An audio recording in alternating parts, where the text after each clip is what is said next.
Good evening, everybody. Thank you for sitting tight. I hope you're excited about tonight's events. Abibitumi family, Abibifahodie, Abibifoɔ, to everybody around the world, the accounts joining us from across the continent and across the diaspora. No, no. Abiala Akwaba, and welcome home. My name is Uche Abua of Natural Glow. I'm a master optician and an actress. Most importantly, I'm a wife and a mother to three fantastic, beautiful children. Tonight is truly an honor to welcome you all to the opening night of the Abibitumi 20th anniversary series. 20 years, 20 years of building an institution, 20 years of Black education, 20 years of community, 20 years of resistance, 20 years of creating something independent that is truly for Black people across the world. And honestly, in internet years, 20 years is more like 100 years. No, let's call it 200 years. Before live streams, before social media influencers, before everybody suddenly became conscious online, there was Abibitumi, a platform built with sacrifice, discipline, scholarship, humor, vision, and an uncompromising commitment to Black self determination. Tonight is not simply a live stream. Tonight is a historical reflection, a family reunion, a celebration, and a reminder of what is possible when Black people really build something for themselves. Over the next 4 days, we're going to reflect on the origins of Abibitumi, the people that helped shape it, the struggles, the victories, the scholarship, the repatriation work, the spiritual foundations, and the true future vision for the next generation. Tonight, specifically, we begin at the beginning, or the Beningin, depending on where you're from. Okay? The story of Abibitumi, how an idea became a movement, how a movement became a platform, and how that platform helped connect Black people all over the world before today's digital spaces even existed. Throughout tonight's program, you'll also see some powerful visual interludes connected to the Dikenga philosophy and symbolic stages of growth, transformation, and Black consciousness. So, wherever you are joining us from tonight, whether it's Ghana, Nigeria, Jamaica, Brazil, Colombia, the UK, the United States, and wherever you're joining us from, we welcome you wholeheartedly.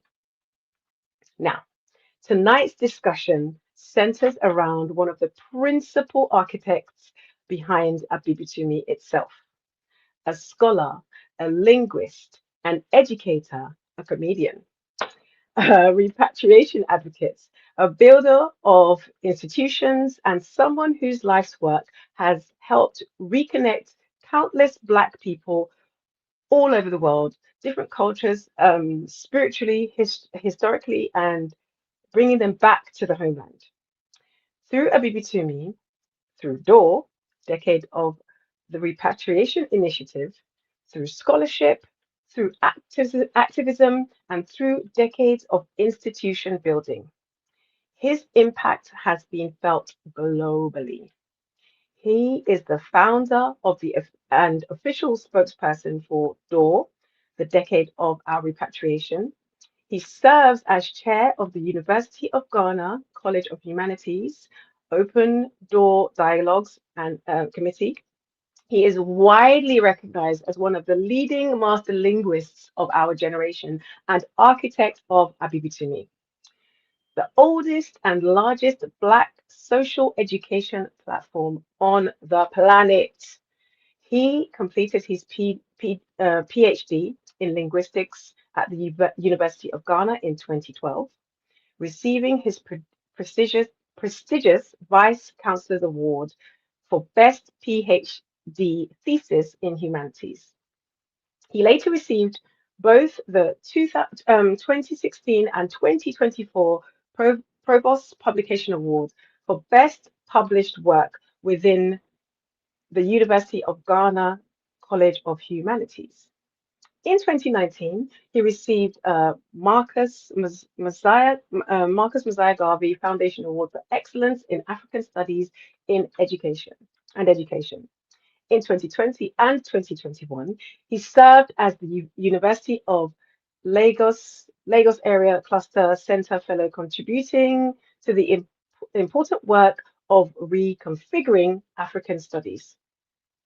In 2025, he was awarded the Kwame Nkrumah Award for Pan-African Leadership by the Pan-African Leadership Institute.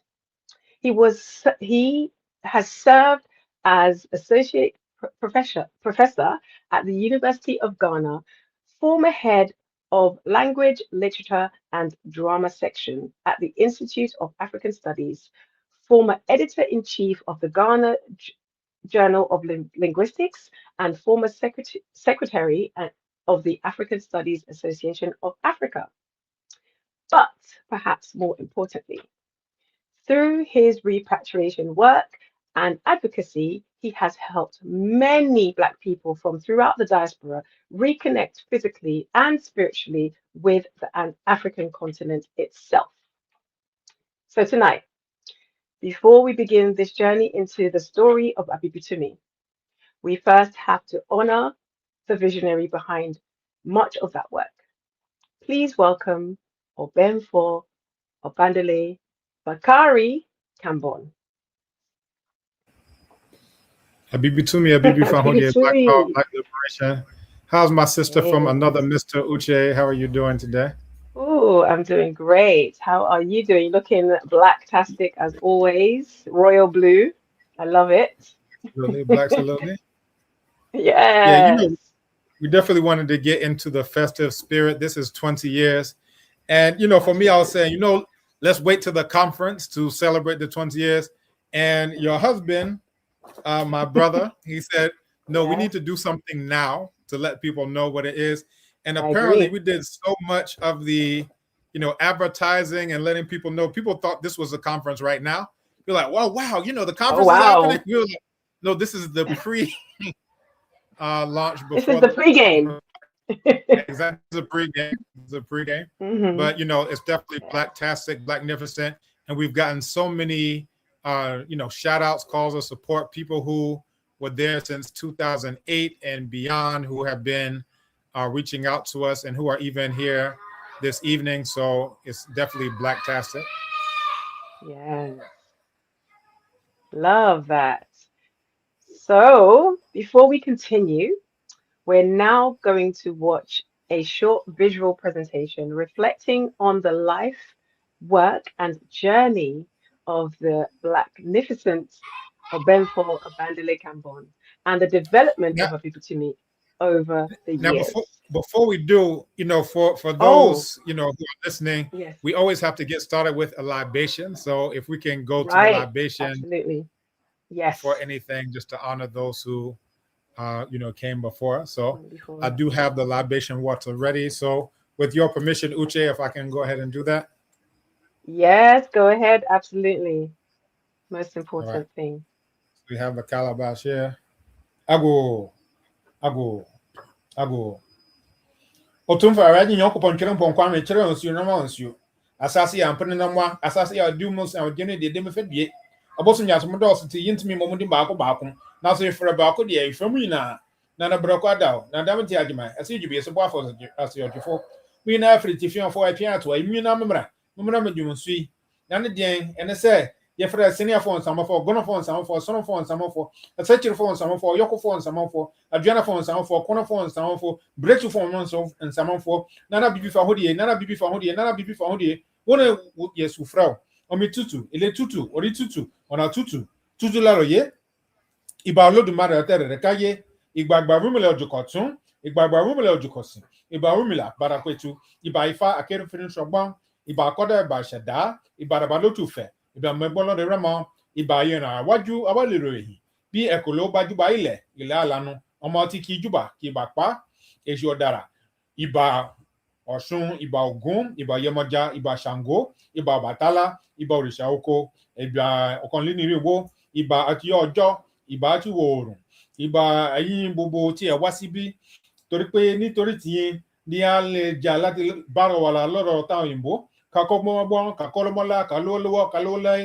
káṣẹ́gun ọ̀táwà gbogbo kò ní sí àtọ́ kankan tó lè fà ọ́ sínú gbogbo ibi tí ayé wa amen amenet nun naunet kẹ́kẹ́kẹ́ hẹ́hẹ́hẹ́ sia hu heka pata mo nyinaa firi tifi afọ apia to imu na mo meka ye ho na sede ye kai no ene na eye mfie adu no na ye kamfo mu nyinaa amota ye chi ye se etuo se enya achiginafo a na eto ye se woforo dia pa na ye pian ye se nyame bibi wo soro na amonsaka enti mo mpian na ye nkosoro nsanka bibi aba adom be nsra be nkoso mai ni mfra mai ye sonsi mai kotinwu ma boni bia nsi ye kwemu manu wo baduasa yeso ha hamukura momona ne sika mo mai Abibitumi na Abibifahodie ani so ade hunu ayede ase ani so sere ebe ya ebetumi abam awo wan kasa ya brabom sere ba ya nchirema omnso ombenya so mfaso na tanfo bia aka no nko na Abibifo jijade awuti ajijade awno waro jijade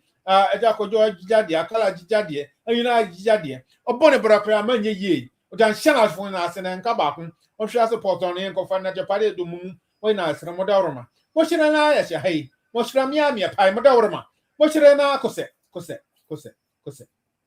yeah. All right, so by way of introduction, I think now we can definitely once again welcome in all of our viewers. Akwaba nyebake akabo excellent chijam karibuni and welcome to Abibitumi. And as you know, this is the Blacktastic 20th anniversary series. Uche, you've done such a great job of welcoming people in. And, you know, again, this is a very significant evening for all of us. The purpose of the broadcast, you've laid it out. So I think with no further ado, you know, my role in Abibitumi has been to, you know, be that foundation, right, upon which many other things have been built. Many people have come through. Baba Runoko Rashidi, who is now a grandcessor, came through and taught. My father, Nana Kamal Rashidi Kambon, Nana Abibifahodie, my mother, Mwalimu Baruti, just so many luminaries have come through Abibitumi. And, you know, again, the importance of the evening is that there's a proverb in Chi that says, Obran chasa yamanamo, that if a young man cuts a new path, you give him congratulations. You say, Osafo hene sa, ya bona kofranshela safo hene. And it translates to that if the war traditional ruler fights, then you make a war sword for him, and then you put him in the position of Asafohene. So, you know, again, this is a very significant evening, just in terms of celebrating where we have come from and where we continue to go. And I think this video collage that we are about to show is going to be a bit of an introduction into the story of Abibitumi. Some of you have been with us for all 20 years, some 15, some 10, some 5. But, you know, this will give everybody a little bit of a background and an update for anything that you missed, so that we can all be on the same page moving forward. So I'll turn it back over to you, Uche. Fantastic. Thank you so much. We're now going to watch a short visual presentation reflecting on the life of this formidable Ɔbenfo Ọbádélé Kambon and the development of Abibitumi over the years.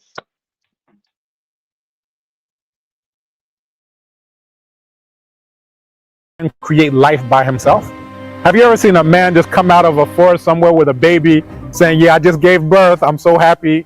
No, that doesn't happen. Because the fragments that we were in prior to the coming of our enemies are very much connected to the reason why we ended up in the predicament in which we find ourselves right now. So what we found ourselves doing is running back to fragments instead of the whole. What I would prefer us to emphasize is our collective identity, and trying to pinpoint the tiny fragment that you came from would lend itself more so towards what I'll use the term quote unquote tribalism. So literally you had quote unquote a heavenly mandate to rape and pillage and plunder and destroy and murder and do all types of genocide against black people. right, by the quote, right? So there's a quote by Nana Amos Wilson where he says, if you want to understand any problem, don't look at who suffers from the problem, look at who benefits from the problem.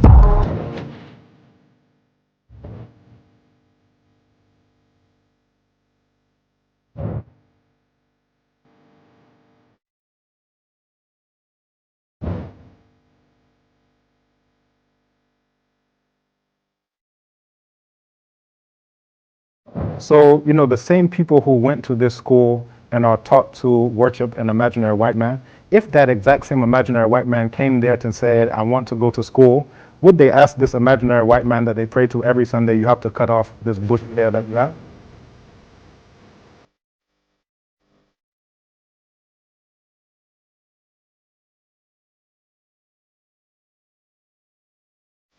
Now, what is Europe? If you actually look at a map with your own eyeballs, you'll see that this thing that they call a continent is just the westernmost peninsula of the entire continent, which is called Eurasia. But because they control the language, they can literally get you to say that this thing is a continent, and you're literally acting like it is.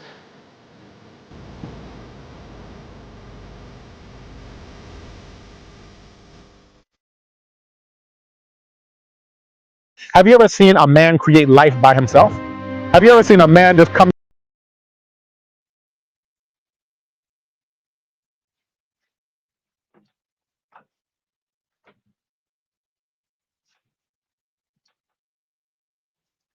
Okay.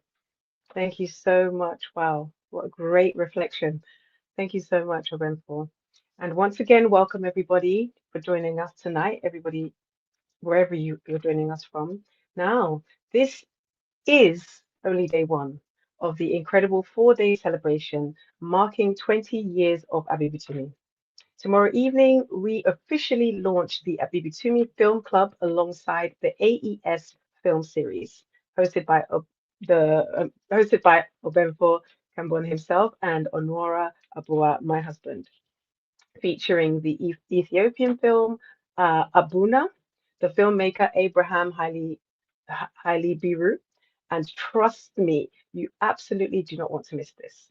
Then on Saturday, we officially launched the 2026 Abibitumi Conference and Abibifahodie Film Festival.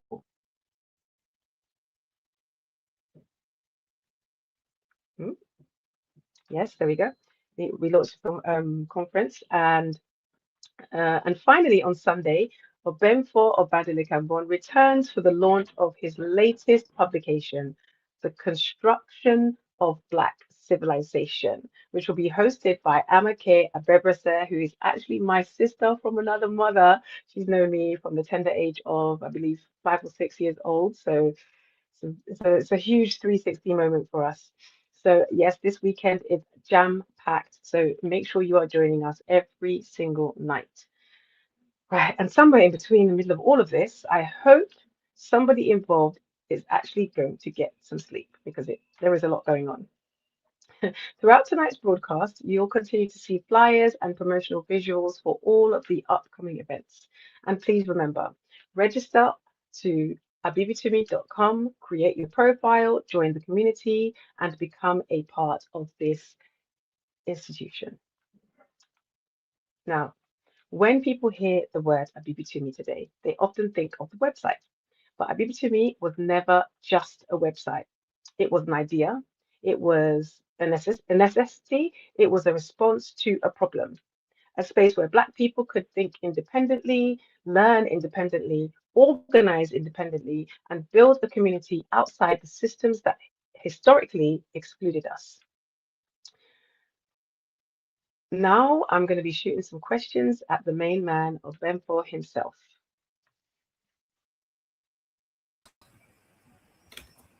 All right, Black Tastic, and I'm right here with you, Sister I actually Uche. can't hear. I can't hear Okay. anything. I mean, I'll go. Can you hear me now?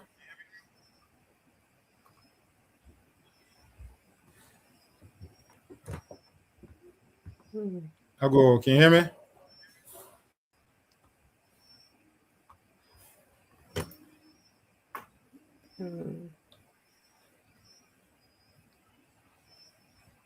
Those in the chat, can anyone hear me? Is it from my side?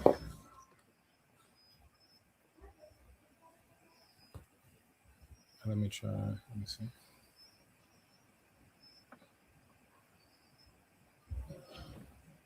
All right. You know what? I'm just gonna start with some questions. If you can hear me, can you hear me? I can hear you You can hear clearly. me. All right. Okay. I'll just start with question number one. What conditions led to the creation of Abibitumi? Very good. So, just by way of background, I went to undergrad in Atlanta, which is a very Black place. You know, the AUC, Atlanta University Center, you know, there are just so many Black colleges. You have Morehouse, you have Spelman, you have Clark Atlanta, you have Morris Brown. And, you know, when I went to Ghana for a year of study abroad, I came back. And when I graduated, I was making all of these connections in the Akan language and Medu which I was studying, what some people may know as hieroglyphs, to the point that my instructor said, you know what, you need to go to grad school for this. Now, I didn't plan on going to grad school, but he said I need to go to grad school for this. I said, no problem. And, you know, essentially, the only PhD program in African languages and literature was at the University of Wisconsin-Madison. Sorry, Ɔbenfo, Can you hear me? Just cut you right there? I think the sound issue is, we need to fix that. Okay, and I'm seeing people in the chat saying that they,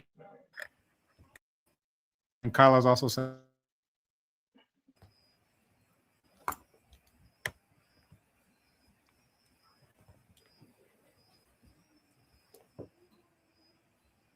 Hello. Can y'all hear me?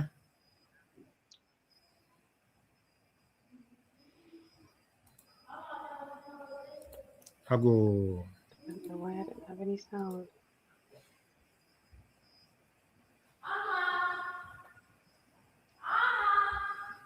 All right, and people are saying both are clear with sound. We can hear you. That's better. I don't know if maybe Uche should go out and come back in. All right, people are saying they still hear both of us. But Uche is not here. Uche, please refresh. Okay, and I think that she's done that. So I'll continue, you know, as I was saying. So basically, I went from a very Black environment in Atlanta to a very anti-Black environment, and that was at the University of Wisconsin-Madison, which is where I ended up, because that was the only PhD program in the entire United States of a murderer. And, you know, from that, you know, it becomes a place where at that time there was a website called asadashakur.org, and it was a forum. So before the rise of cesspool media, you had these forums, and this was particularly a forum where Black people from throughout the entire world were coming together and, you know, discussing things related to Black liberation, to revolution, and things along those lines. So, you know, from that, you know, it really just gave me a sense of, once we are in a, you know, Black context, a Black situation where we can connect with each other, you know, through the internet, through websites and such, you know, along those lines, that, you know, it's really an opportunity to operate in our own places, uncolonized and uncolonizable spaces, without oversight from our past, current, and future enemies. But, you know, anyway, with Asada Shakur, at a certain point in time, we decided to start offering tree classes to those who were part of Asada Shakur Yoruba classes, I believe, as well. And this was around 2004, 2005. And, you know, eventually that site, you know, went away. But we decided to launch our own site called Abibitumi Casa, so that we could continue the language classes that we were teaching, you know, on a platform by Black people, for Black people exclusively. So from that situation, that is how on December 1st of 2005, I created a blog spot, and that was called abibitumicasa.blogspot.com. And I actually looked it up as we were doing this program, and that blog spot is still in existence to this very day. And, you know, in 2006, I went to the Sankofa conference. I was in April of 2006. And people said, oh, you need to meet this other brother. He also speaks Tree, because they, you know, they knew I spoke Twi and taught it and so forth and so on. And they said, oh, you need to meet this other brother. And the brother's name was Kwesi Konedu. And at that time, he had something called, I believe it was Africana Studies Institute, AS.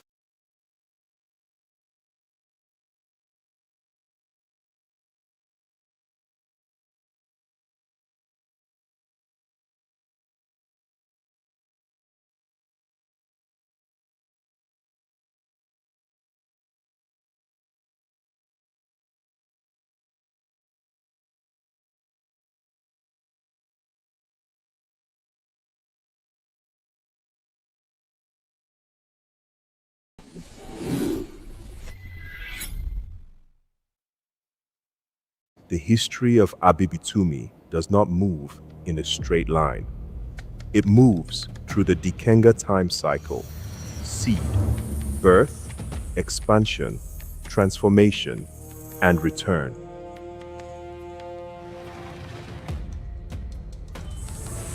Before the apps, before the conferences, before the global network, there was a question: what happens when Black people build our own digital home?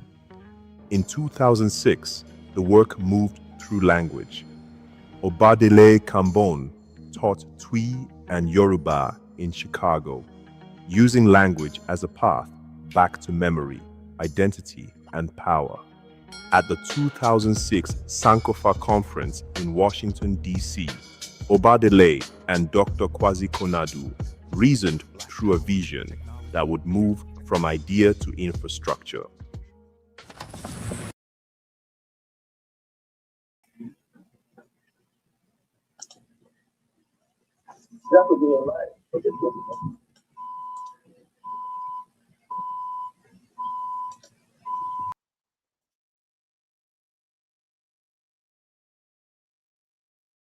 Ajakojo, can you hear me?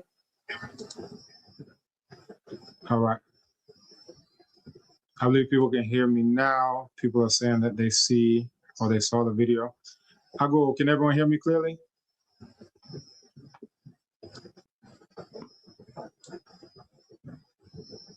Maybe if we can see that in the chat.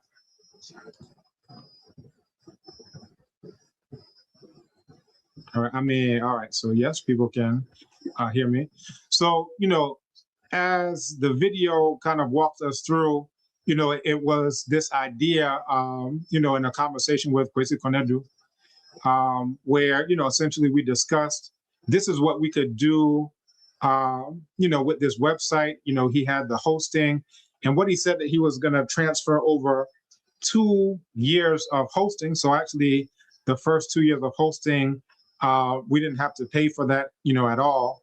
And then also he registered the domain name for us, abibitumikasa.com. And then from there, we started to offer classes. We started to, just do some of the various things. And, the idea that I had, it was from Nana Khaled Muhammad. He came to speak at the Benue Cultural Center, and it was very powerful. And I remember at the end of his presentation, I was like, how come anytime we do anything related to Black power or Black liberation, it's always in the languages of our enemies? And I said, that shouldn't be the case, obviously. And, that's where the idea of Abibitumi, so you actually have Black power, the concept, but it's articulated, in our own languages.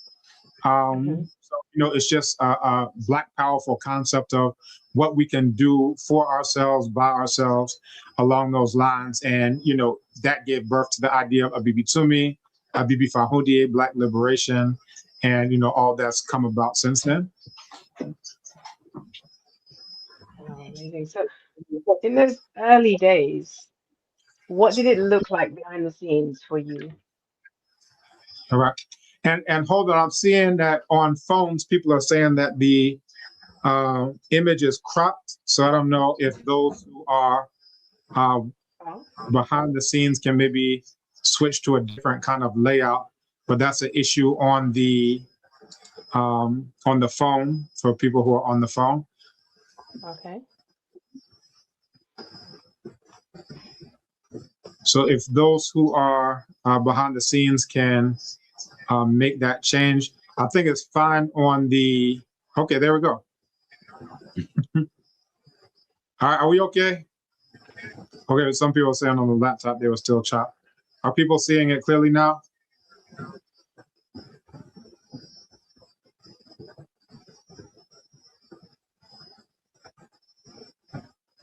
All right, so I see people saying can't wait for the book Construction of Black Civilization.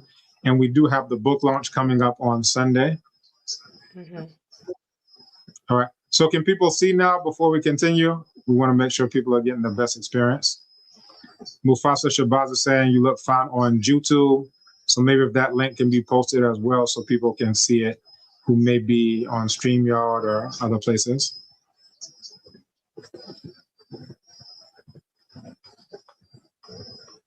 All right, it is not full screen, it's in vertical mode. And from my side, I'm actually seeing it both ways. I'm seeing what it would look like on phone, and then also I'm seeing what it would look like on desktop. All right, you're side by side. So is that okay? Can people see us?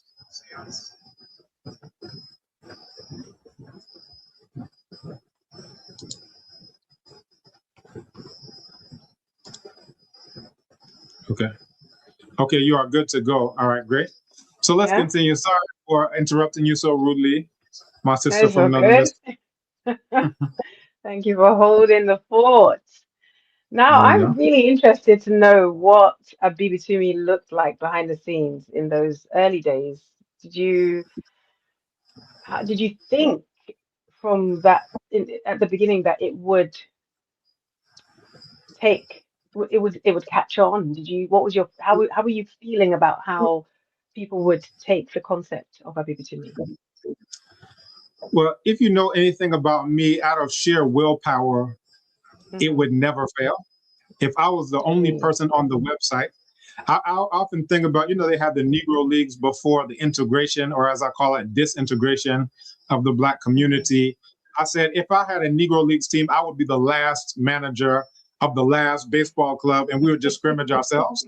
Like, we're not going over to the thing.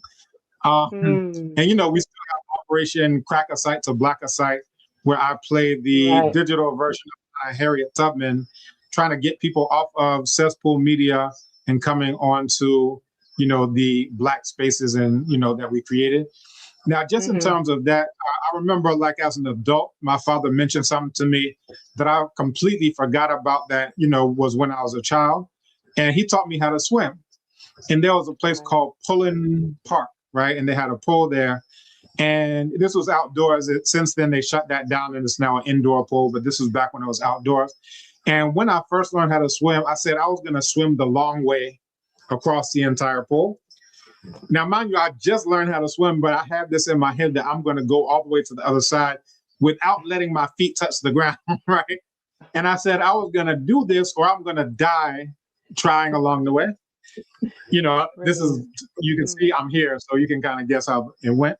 So, I started swimming. I had no idea my father saw this, right? Or was even looking. This was just me saying that this is what I was going to do.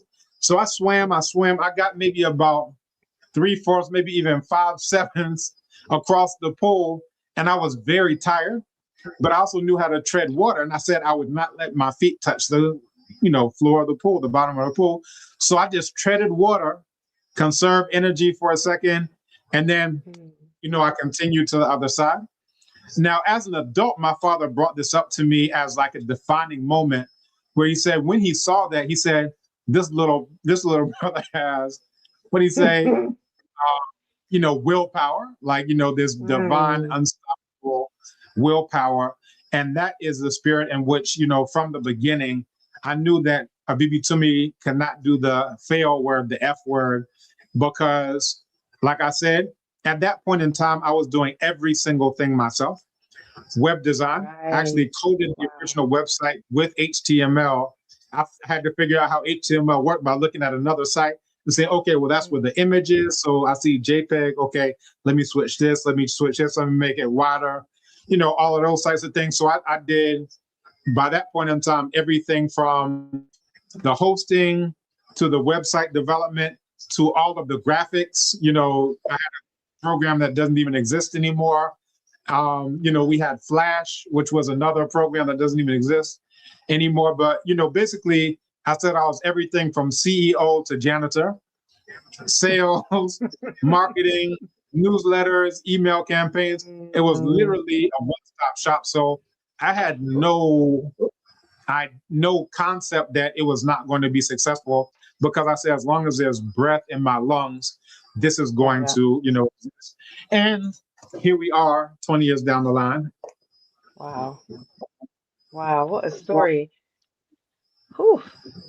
Vision, precision, persistence, and just sheer grit, blood, sweat, and tears. And we're here 20 years later, and it's such an honor to be interviewing you and hearing how you built this from scratch without anybody cheering you on. Because sometimes we wait for someone to give us permission or give us, you can do it, a little step up, but you're just like, you know what, this is something that I need to do. Ancestors have given me this purpose. And I'm inspired, man. I'm totally inspired. I love it. One And thing that stands, oh, sorry, go for it. Just to that point, so, my parents were and have and continue to be stalwarts and pillars where it comes to Black liberation. And so from birth, like sometimes people ask me, oh, when did you change your name? I said, no, I never changed my name. This has always been my name. This will always be my name. It's ironic that I come here to the continent and I find people who are named Harry Sawyer and all type of, and they've never had any Black name. But, from that, my parents were essentially laying a foundation. And in preschool, I went to, a Black, let's say Black center preschool, but then I ended up going into the public full system. And it really, started to erode that foundation, because for the first time I had Black people who were saying, oh, you're too Black, and Black Africa, African booty scratcher. So the experience that those who are born and raised on the continent get, that's the experience that I got, right? Because they just saw my name, Ọbádélé. We don't eat the foods that other people eat. We don't dress. We don't celebrate the horror days. We do Kwanzaa. Like everything that we did was entirely different from, and we moved from Brooklyn to North Carolina. So this is in the South in the 1980s. It wasn't cool to have any. So during this time, when there was a famine in Ethiopia, and they had feed the poor children. You see the flies and the distended bellies, of those who have kwashiorkor disease. And if you call somebody an African, that means that you're ready to fight them. Like this was the utmost insult. So for us to have quote unquote African names and celebrate quote unquote African holidays and not the cracker horror days, we don't do 4th of July. We don't do Thanksgiving. We don't do Christmas. We don't do any of these cracker days. We only do Black stuff, right? But, you have these, young Black children in school who are telling me, without my parents around, that what you're doing is wrong. You're too Black. You're ugly. You're an African booty scratcher, blah, blah, blah, blah. So, what that did is for a while. So this is from, elementary school all the way coming now into high school. So by the time I got to high school, I decided that I was going to start using my middle name, Bakari, just because it sounded a little less, quote unquote, African, right? I didn't tell myself that at the time. I came up with whatever excuse I came up with. But, there's a drink called Bacardi, so it wasn't too, big of a stretch. That at least sounds a bit familiar, a bit cool, because I'm still hanging around with Black people, because I'm like, these are my own people. So, and it also, even as a child in elementary school, that experience didn't make me think anything other than I want to figure out why Black people hate themselves. I took it, this is a child thinking. I'm like, they don't really hate me, they hate themselves. So I need to figure out why they hate themselves. So I said, I need to listen to more rap music. I need to, wear what they're wearing. I consider myself like almost doing a sociological or anthropological study to figure out why all these Black people around me hated themselves. But in the course of doing that, when you start doing what they're doing, and there's a song by the Roots, never do what they do, right? When you start doing what they're doing, it actually starts to erode what you actually are, because it's like you're playing kind of a role. So around my parents, we can keep doing our 100% Black thing. But when I'm in school, I'm literally getting into fights all the time. I'm at the top of my class. I'm in the 99th percentile. I'm acing all the exams. The exams are funny to me. Like when it's multiple choice, I'm like, I would laugh in the exam classroom because I'll take it like it was like a joke, literally. Like, this has to be the answer. Why are you even asking? Ha. So academically, I'm at the top of the class. I'm in advanced placement, so forth and so on. But I'm still trying to figure out, why do we hate ourselves? And what, an early lesson that I got is that when you put yourself into a role to act like someone who's stupid, it becomes very difficult for you to realize when you're actually just playing that role versus when you're who you really actually are. So by going to the middle name in high school, that was actually succumbing to this idea that I had gotten in school and going away from the ideas that I got from, home, right? Now, that culminated in a very serious spiritual experience. But what I was driving at, why I even brought all of this up in the first place, and I know you got other questions for me, was that as a child, when I got to high school, I was like, I can kind of hang out with these other guys. I can kind of goof off, because when I become an adult, I know I have to do this Black liberation work. It was kind of like, let me get whatever, out of my system. Let me hang out. Let me do what they're trying to do. I'm trying to figure out how to hate them. How old were you at that stage? It was 14 to like 17, 18, right? Okay. So this is my anthropological, sociological experience or experiment. But always, I had in my head that when I become an adult, I have to do this Black liberation work. There's no question about it. And that's what I have ended up doing. And it's really extending on the work of my parents.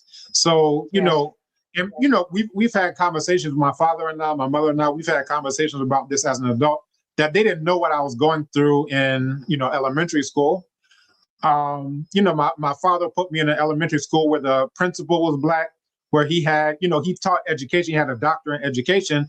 So his, those who were being assigned that he had trained and had assigned to the schools, they were coming to this. It was Emma Khan, gifted and talented, which was like an advanced placement type of, school. But he was doing, my parents were doing as much as they could to make sure that it was still a wholesome environment. But, when you look at like this doll study where, children who are 3 and 4 years old, they're given a doll and they ask them, which doll is the ugly doll? It's the Black doll. Which doll is the stupid doll? It's the Black doll. Which one is a criminal? Anything you can about is a Black doll. Which one is nice? It's the white doll. This means, so they're 3 and 4. They haven't even gotten to school yet. And I got kind of put into a place where this is my first time even coming across Black people who hate themselves. I don't even know what that is. But again, even in, that meandering and trying to figure out what that was, I always knew that I have to do this Black liberation work at the end of the day. And that's what I've held to. That's my destiny. That's my purpose. That's my reason for being on the planet Earth, is to do this Black liberation work.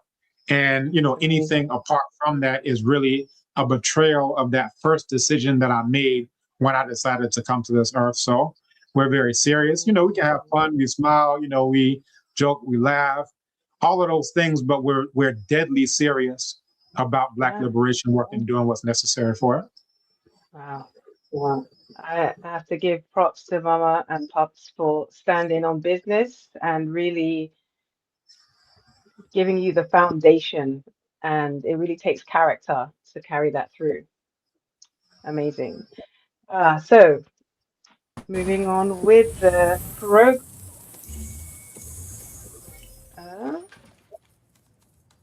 The seed entered visible form through abibitumicasa.com. A domain became a doorway into a new kind of Black educational space. The name carried the mission. Abibitumi Casa joined Black power with language, speech, study, and organization became part of liberation work. The classroom was no longer limited by city or country.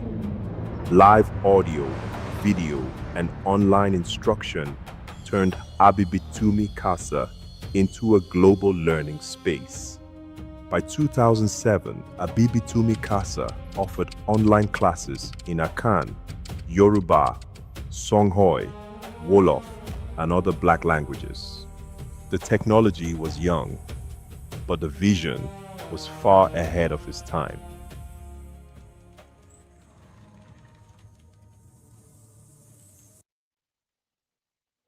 Wow.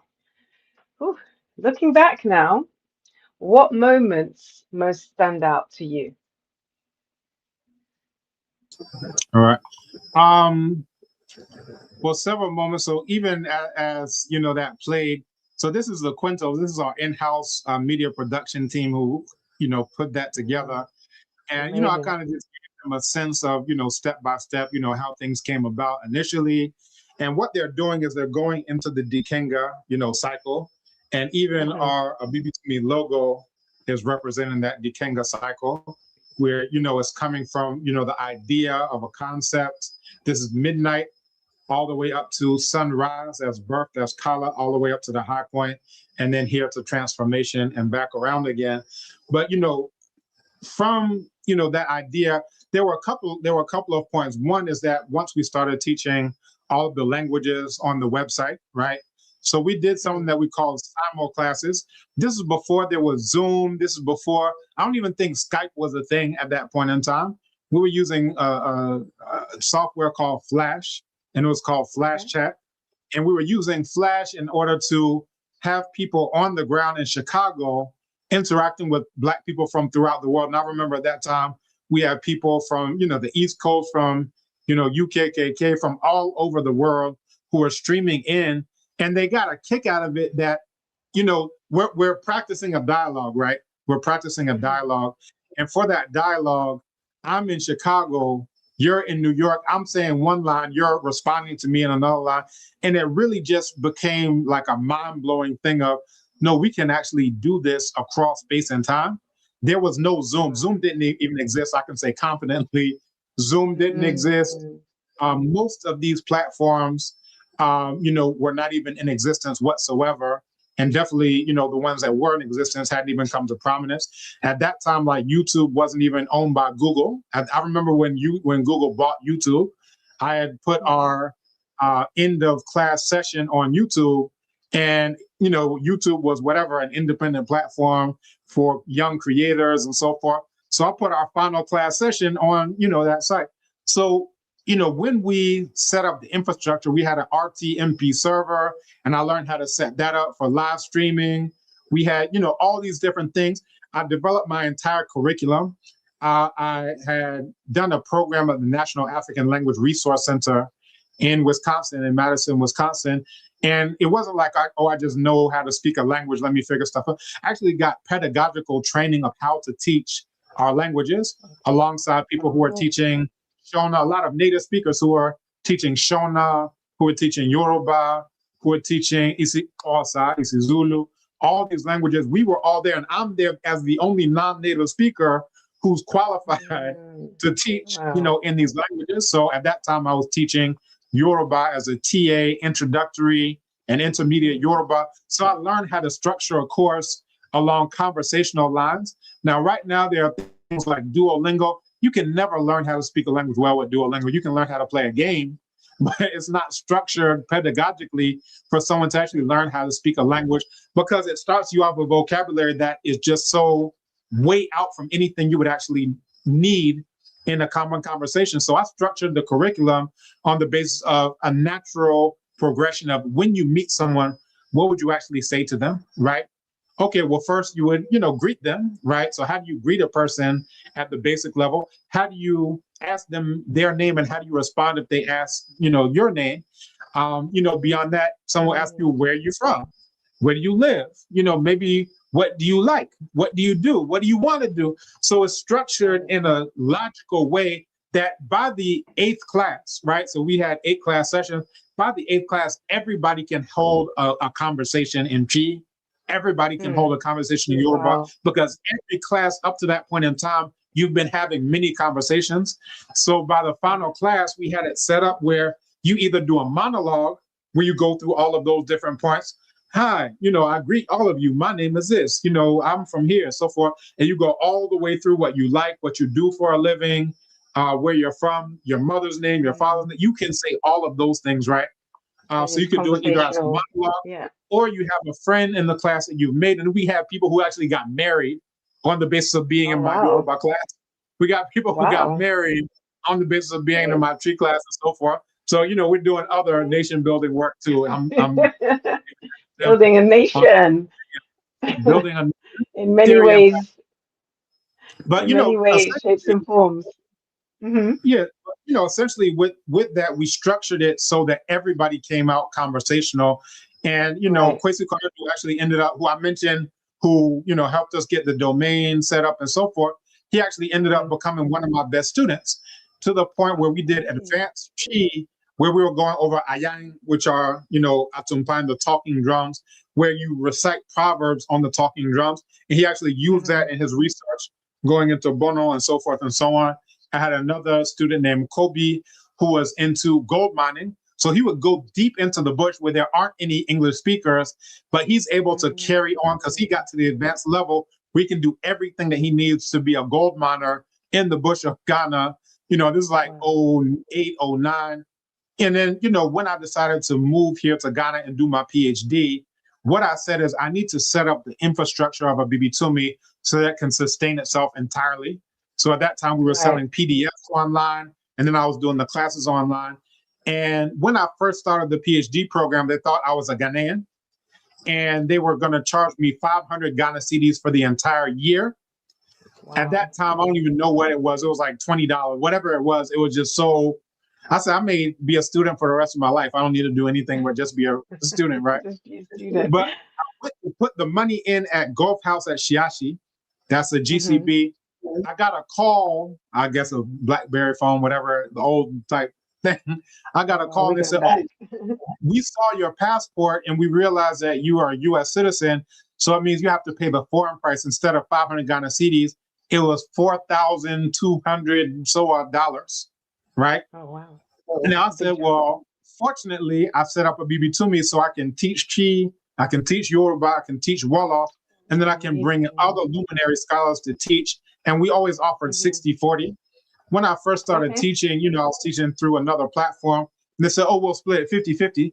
Now we had to do all of the teaching. We had to do all the curriculum. We had to do everything. Plus their children got it for free. We're like, that doesn't sound quite fair. So we always wanted to skew things in favor of the instructor.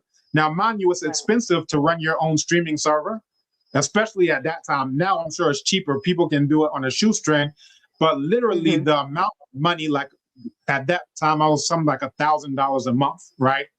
But it was worth it because if you can get, 10 students, 20 students across Chi, Yoruba, and Wolof, then it can pay for itself. So those are some of the things I remember in the early days. It was very expensive. Internet in Ghana was very expensive. There was a service where you had to be in line of sight of a particular, satellite, tower. And if you move out of that line of sight, you can't get internet anymore. And you have to buy credits for $1,000 a pop. Oh my goodness. So things have gotten a lot less expensive and we're able to do a lot of stuff now. Much less.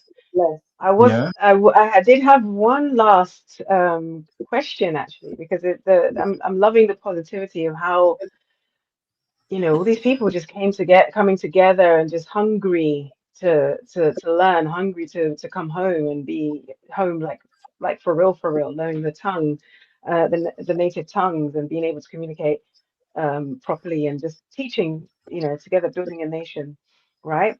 But really, I want to know what types of resistance, apart from the technical resistances that you faced. Obviously, we talked about the price of things. What type of resistance, from people, did you experience? What was the most poignant experience of a sort of resistance for you over the years? Well, the resistance was less from people. I'll probably think of something along those lines. But I remember in 2010, there was an earthquake in Haiti, right? Yeah. And I had a friend in Singo Oniwoson who was from Haiti, and another sister out of Florida her name is escaping me and may come back to me, Brother Kidi Obiawadu, but and her organization was Color of Change, I think it was something along those lines. But the four of us, we decided to come together and all put together $1,000 to charter an airplane to fly into IT ourselves. At that time, a lot of people were giving money to the Red Cross. We were like, that money is never getting to any Black people, right? They'll put it in a huge pot somewhere, and then they'll put the money in Kosovo or, you know, Afghanistan, some cracker place. I said that money, all of us said that money is never getting to any Black people. So we literally put our money together. We bought medical supplies, we bought food, and we chartered an aircraft to fly, you know, like a little mini turboprop, you know, Cessna type of airplane. But we literally flew that airplane from the money we collected from all of the Abibitumi members, from Living in Black members, from Nzinga and the other sisters organization. And we got food and, you know, clothes and medical supplies to the Black people of IT. However, at that time, PayPal was our only payment processor. They talk about don't put all of your eggs in one basket. PayPal was our only payment processor, and they shut down our account. Now we're doing something legit, got to all the Black people, but they shut down our account, and it was such that we couldn't even start up another PayPal account.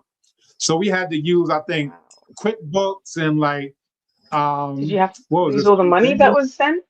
Did you lose the money? No, or? so they locked it up.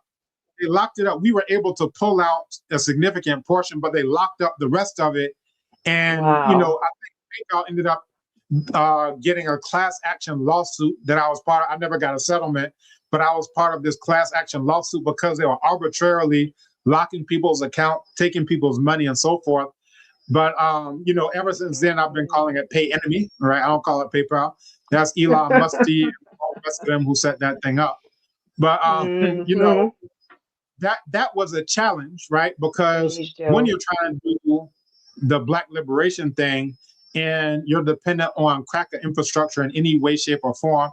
And, you know, in 2010, also, that's when I quit Cracker Book, Fake Book, Mark Zuckerberg. I quit it because I was like, and you know, so I was a techie. In high school, I was the president of the National Society of Black Engineers. I came out as an intern at IBM. I was supposed to be engineering, straight up mechanical engineering. When I went to college, I built my own, you know, computer that I took there. So I was just like this straight up tech person. And it means that I was always an early adopter of technology. So I was on Facebook before people even knew what Facebook was.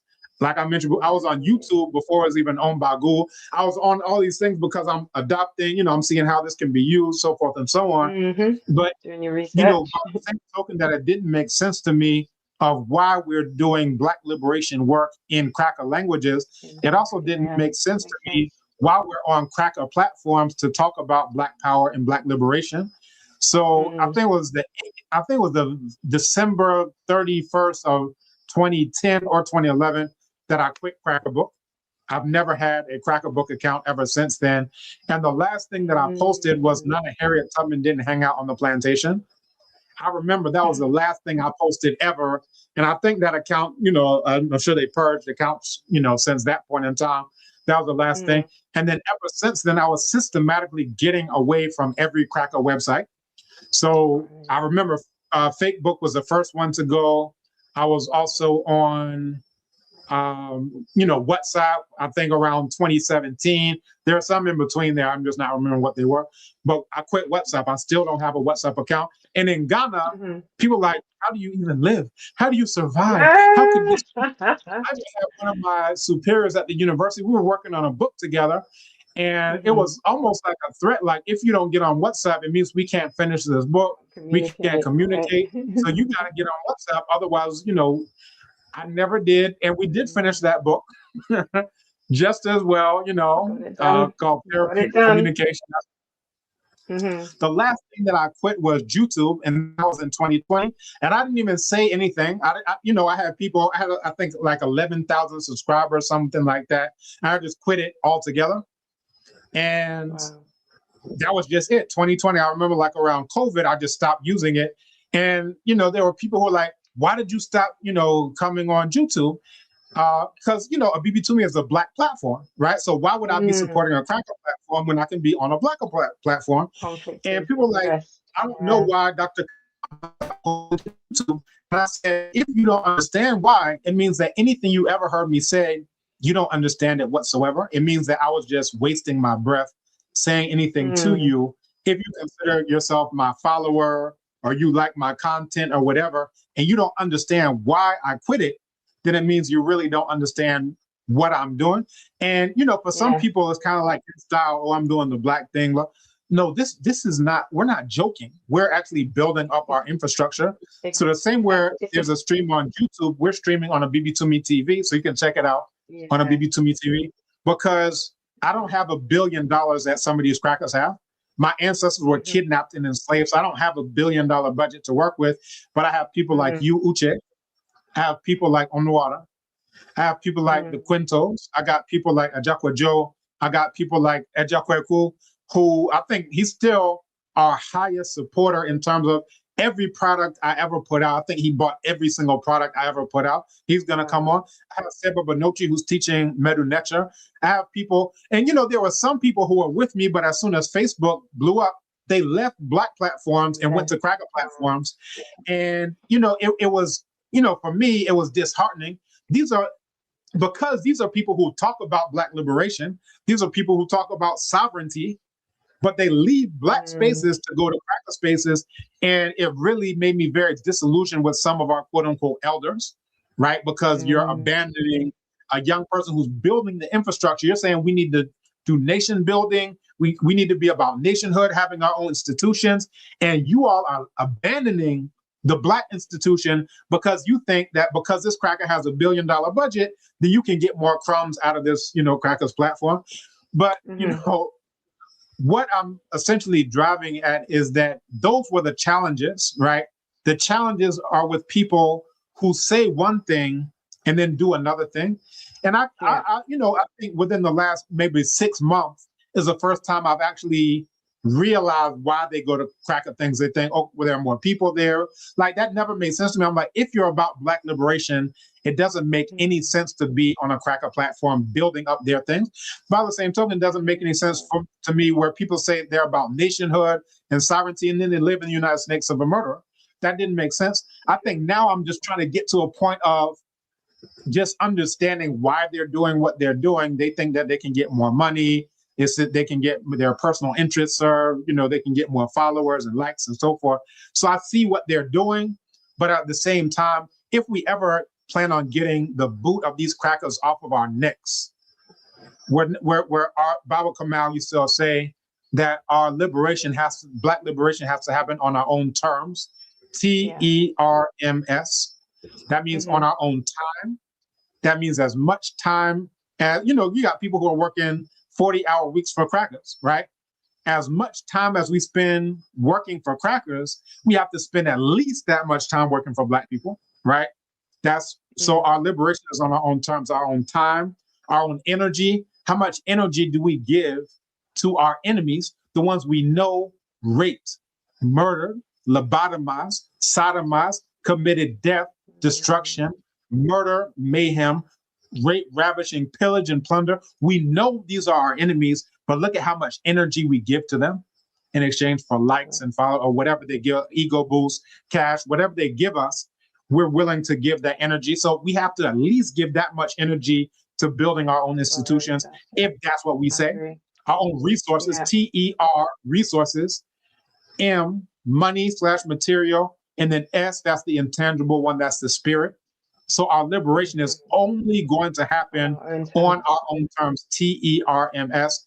So I don't know if I answered your question, but no, absolutely, yeah, no, you answered that one and covered it very broadly, and I appreciate it. You're definitely not new to this. You're certainly true to this, and it's so inspiring. It's a bit like how your parents were very, again, standing on business with the horror days and all the other things that they had to, put into your mind that these are not for us.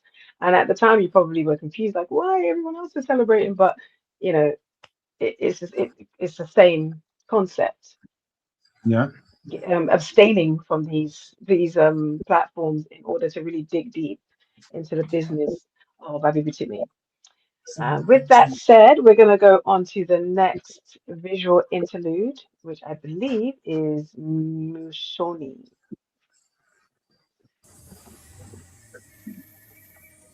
Abibitumi Casa grew into a virtual learning center with more than 1,500 members, multiple forums, live classes with instructors, becoming an expanding Black educational network. The forums became a digital mbongi, a space for serious discussion, correction, teaching, learning, and collective growth. The work did not remain in Chicago. Ghana became central, grounding the digital mission in land, culture, family, and lived practice. Abibitumi Casa had done its work. The next stage required a broader institutional home. By 2018, Abibitumi.com was publicly launched as the flagship platform. The ecosystem grew. Abibitumi TV, Abibitumi Store, Abibitumi Design, Abibitumi Apps, online courses, conferences, festivals, media, and community spaces. Incredible, going from Flash to touchscreen walls and all this high-tech stuff. I'm loving this. The Quintos are killing it. So my next question was, what legacy do you hope Abibitumi ultimately leaves behind?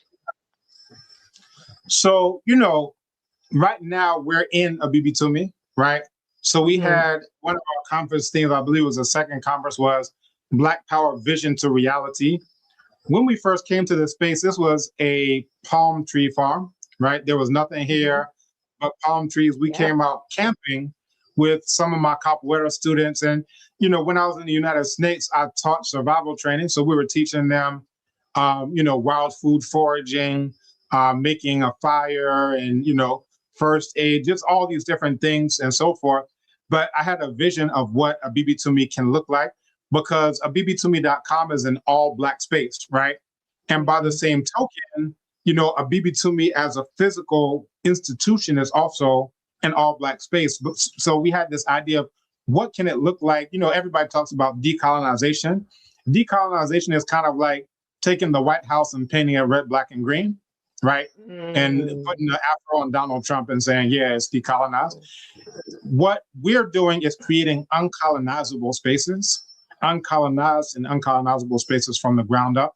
This means that it's not just painting some, Greek, Greco-Roman type of facade, a different color. This means from the ground up, how is it shaped, right? How is it oriented? Is it oriented towards the east in order to get, a specific effect at the time of the winter solstice? What is, the structure, whether the symbols are, all of these different things are when you're crafting something out of our worldview, out of our knowledge, out of our reality, and that's it. So my children are growing up inside of Abibitumi headquarters. Like the newsletter, some of you have come on through the newsletters that was sent out. Those were sent by my daughter, my oldest daughter. So that's part of the legacy. My daughter posts regularly. She's like, yeah, I want to post on Abibitumi. And she has a series that the Quintos do the post-production for called Akosia ni Afiagro. And that is Akosia and Afia Play, where they teach people tree, different things around the house, household objects, different foods. So they do this. So this is a legacy that they're doing. It's also, the legacy that I'm continuing from my parents. Now, my parents had Blacknificent Books and more in North Carolina. And my father would always say that this is a continuation of the work that was done at the East. And at the film festival, we had a film that was shown that talked about this community building initiative in Brooklyn, back in the 70s, mainly in New York, right? So the work that they were doing in North Carolina was an extension of that work on, in the East. And the work that my father was doing, there, with the East and so forth, that was an extension of the work of my grandparents and great-grandparents in the UNIA. Now, for those who don't know, the UNIA is not a Marcus Garvey's organization, Universal Negro Improvement Association. And my great-grandfather ended up being the chancellor of the UNIA. And he received the, the commander, the Knight's Cross of the Commander of African Redemption. So all these different accolades. And when the UNIA was torn apart by what would eventually become the FBI, my great-grandfather went on to be the driving force behind Paragon Credit Union in Brooklyn. And this was mainly people out of the Caribbean who put together, because banks wouldn't loan money to Black people. Now we can just wring our hands and beg them to give us integration and so forth. But what we did is we stood on our own and we created the largest credit union in the United States of a murderer, period. Oh, wow. Paragon Credit Union at that time, and you had all types of people who would come there at that time. You had Shirley Chisholm, you had Nana Shirley Chisholm, you had Nana Yosef Ben Yakinen, all of these, you had the president of Liberia, all these people would come to Paragon Credit Union and the different things that were happening at that time, thing like Sidney Poitier, like all of the big people would come there. They would have Count Basie Orchestra on these ferry rides they did up and down the Hudson River and so forth. But, you know, that was Black people coming together in the spirit of Black liberation. So even after, like I said, the UNIA was torn apart, we, and this is like my own family line, created the largest credit union in the entire United States, and that's Nana Ferrara, Levi Lord, for anybody who wants to, you know, look that up. So all of these things are a continuous river that continues to flow. I'm a drop in that river. You're a drop in that river, right? So the work that, like I said, my parents have done and continue to do. My mother has taught spirituality classes. She just did a workshop. She's done workshops on healing, on divination, and so forth. And, you know, I was in one of her workshops last week. My sister has done workshops. My wife has done workshops on slow down and fast. She does 21-day water fast. So the Kambons are all in together. And we have those even beyond in our extended family. And my father would always say, it's not always just your biological family, it's also your ideological family. So somebody who knows that Black people should do for self. And just this morning, I helped a Repatriate the Ghana client purchase a vehicle from Kantanka, right? Oh, this is before Ghanaian brand. I've been with the president and helped, you know, people with the citizenship petition that we're doing for reparative citizenship. So this is like the entire day of working for Black liberation, building Black infrastructure, institutions, industry, business, and so forth, looking out for the interests of Black people. And when I was at Kantanka, they said, he had said this last time I was there, maybe a month or two ago, I helped somebody else purchase a vehicle. And he told me that in the entire country of Ghana and beyond, nobody in Ghana has referred more people to purchase Kantanka vehicles than me.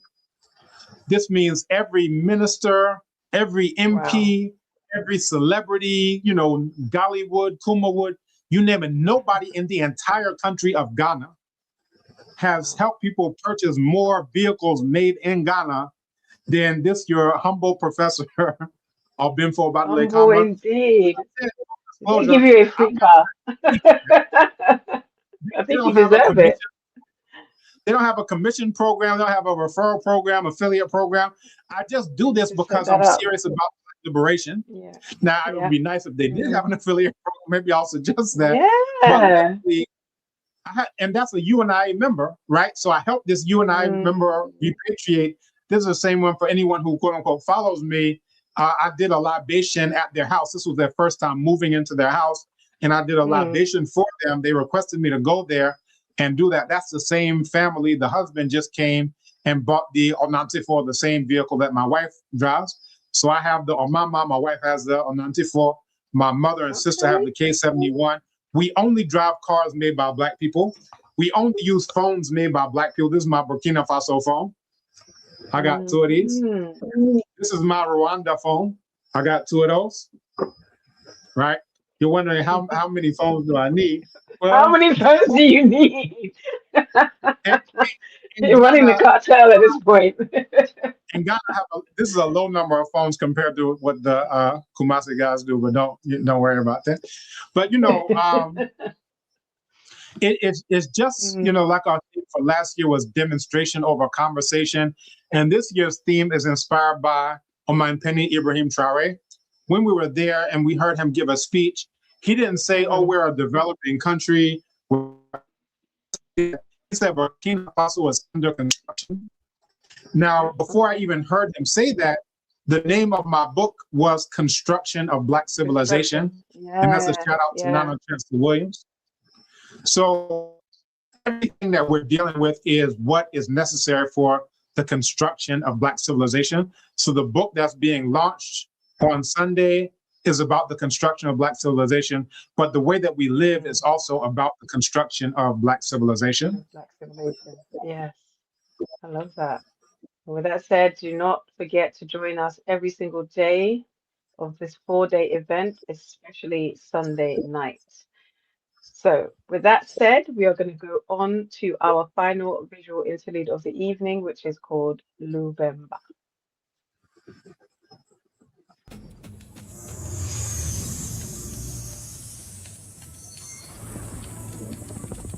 The next stage was physical. What began as an online classroom became a movement toward land, buildings, media infrastructure, and permanent institutional presence. Through every stage, the core remained clear. Language, worldview, memory, community, Black power towards Black liberation. Abibitumi answered a strategic question. Why build inside systems we do not control when we can create platforms rooted in our own mission? Abibitumi Casa was the seed. The online classes were the birth. Abibitumi.com became expansion and institutional strength. The lesson is clear. Black people do not have to wait for permission to build. We can create the spaces, systems, tools, and institutions we need. The story of Abibitumicasa.com to Abibitumi.com is the model of demonstration over conversation, building Black institutions in the digital age and beyond. Abibitumi Casa began as a call to speak. Abibitumi.com became a call to build. Abibitumi, Black Power. Abibifahodie Black Liberation.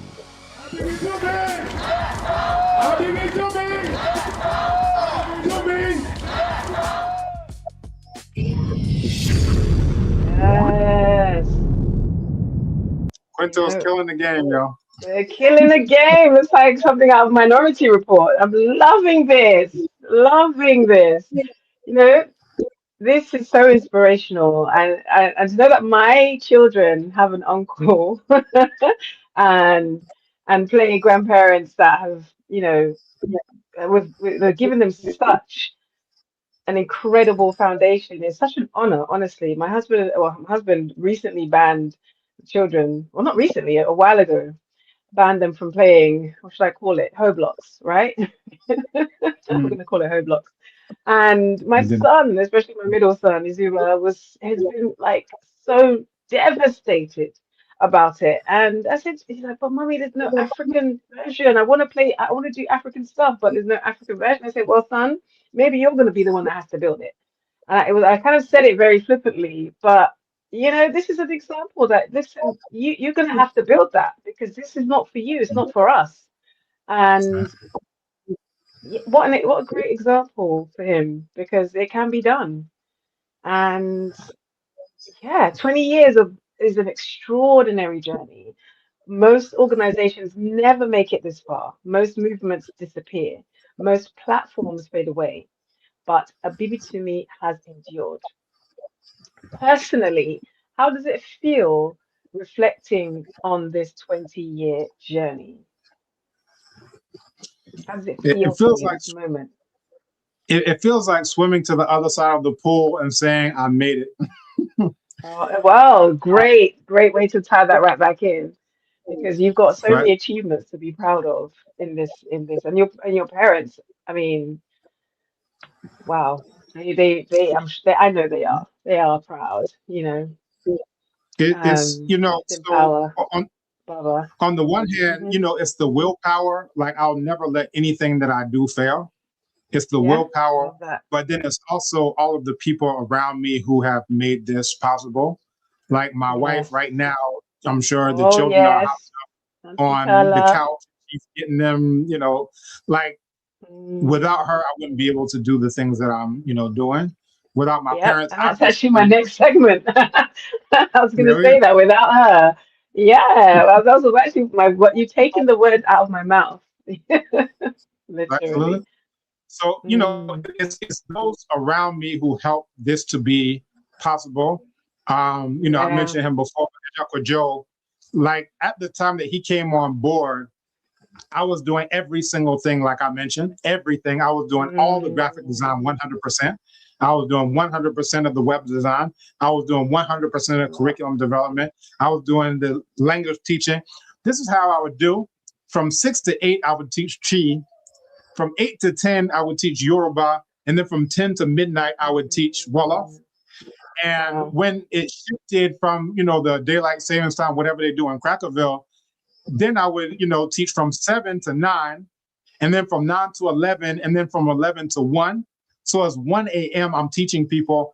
And it got to the point where like 1 a.m. I'm like just trying to struggle to keep my eyes open, because in addition to doing all the background stuff, I also have to do all the front, you know, stuff. Because to me, I'm just like, Black people don't want to do Black things. And if they don't want to do so, they like to complain. Oh, I got put in Facebook jail. My account got banned or blocked, or they're addicted. It's like a drug. They're addicted to crackers mistreating them and abusing them. And I'm like, if I'm the only person on the entire planet Earth who thinks that we should have our own places and spaces, then so be it. I'll be the only person with an all-Black website that doesn't allow crackers on and any of those types of things, and so be it. But here we have somebody else, Ejoko Joe, was like, no, you're a scholar, you're a professor, you should have some help, because none of these things I'm talking about are even my job. I'm supposed to be writing articles, supervising PhD things. As it is now, I have over 50 publications, but I'm supposed to be doing all those things in Crackademia, not just, you know, what I'm doing here. So I got to give him a shout out as well, because he took up a lot of the web development work, a lot of the back end work, you know, and so forth off my hands, so that it now freed me up to be able to, now I'm up for a full professor, right? I have submitted my dossier, you know, so forth. So I'm able to, you know, move forward, you know, as we've done so. As you mentioned, all of those things you were doing were not actually your job, but you had to do them before Brother Kojo came on board. My final question to you, one of the most important jobs you have, being a husband and a father, how did you do all of that? How did you balance? That was how did you balance all of that, being a father, a husband, plus doing this very important work as well? Well, it's on the job training, but fortunately I had the most magnificent model that anyone could ever have on the face of the entire planet Earth. My father, Nana Abibifahodie, Nana Kamal Rashidi Kambon. I've never even heard of a better example of a father and a husband. Not even in folklore, not even in fairy tales, not even in myths have I ever even heard of a better father, a better husband than my father. So, you know, there's a proverb that says, if you walk in your father's footsteps, you learn to walk like him. And, you know, that's another, you know, Kyle and I have had our ups and downs, but I couldn't fail at marriage either, right? There are several couples that got married after us and have gotten divorced since, right? But we've stuck through it, because by the same token that Abibitumi can't fail, our marriage also can't fail. There can't be any challenges that supersede the problems that we have with our past, current, and future enemies. So we have to work through whatever, you know, in order to raise our children, for our children to know what they need to be doing right now. My daughter is opening up her own physical restaurant, right? I heard, that's incredible. Big ups, Emma. She has an investor that has put more money into it than I even have in my bank account. No, y'all don't have to go to her for a loan right now. So, chill out. But, Wow. essentially, that's what I'll say to that is that my parents let me see what could be done and what should be done. And then on that basis, I've also said, well, you know what? This is what's going to happen. This is what, I'm going to do. Love it. I also put it down to the fact that you and Carla are both Labans, like myself. Last born society. We are stubborn. We ain't gonna fail at nothing. That's right. Whatever. The firstborns like to hate on us, but us lastborns. Yeah. Carla's a lastborn, you're a lastborn, I'm a lastborn. They say we're How we spoiled, do. but what we We want, don't fail. they say we like to do what we want, but what we want is Black liberation, so that's what we're gonna get. Yeah. So I love it. I love it. I love that. Behind every major institution, there are often people whose contributions are not always publicly visible. Tonight, we also are honored to be joined by someone who has witnessed much of this journey firsthand. If it wasn't for this woman, I don't believe you would be here, or I would be here. My, I don't believe you would be here, my brother, Dr. Kambon. The woman that takes care of you in more than one ways. Please welcome my beautiful Auntie Carla Kambon.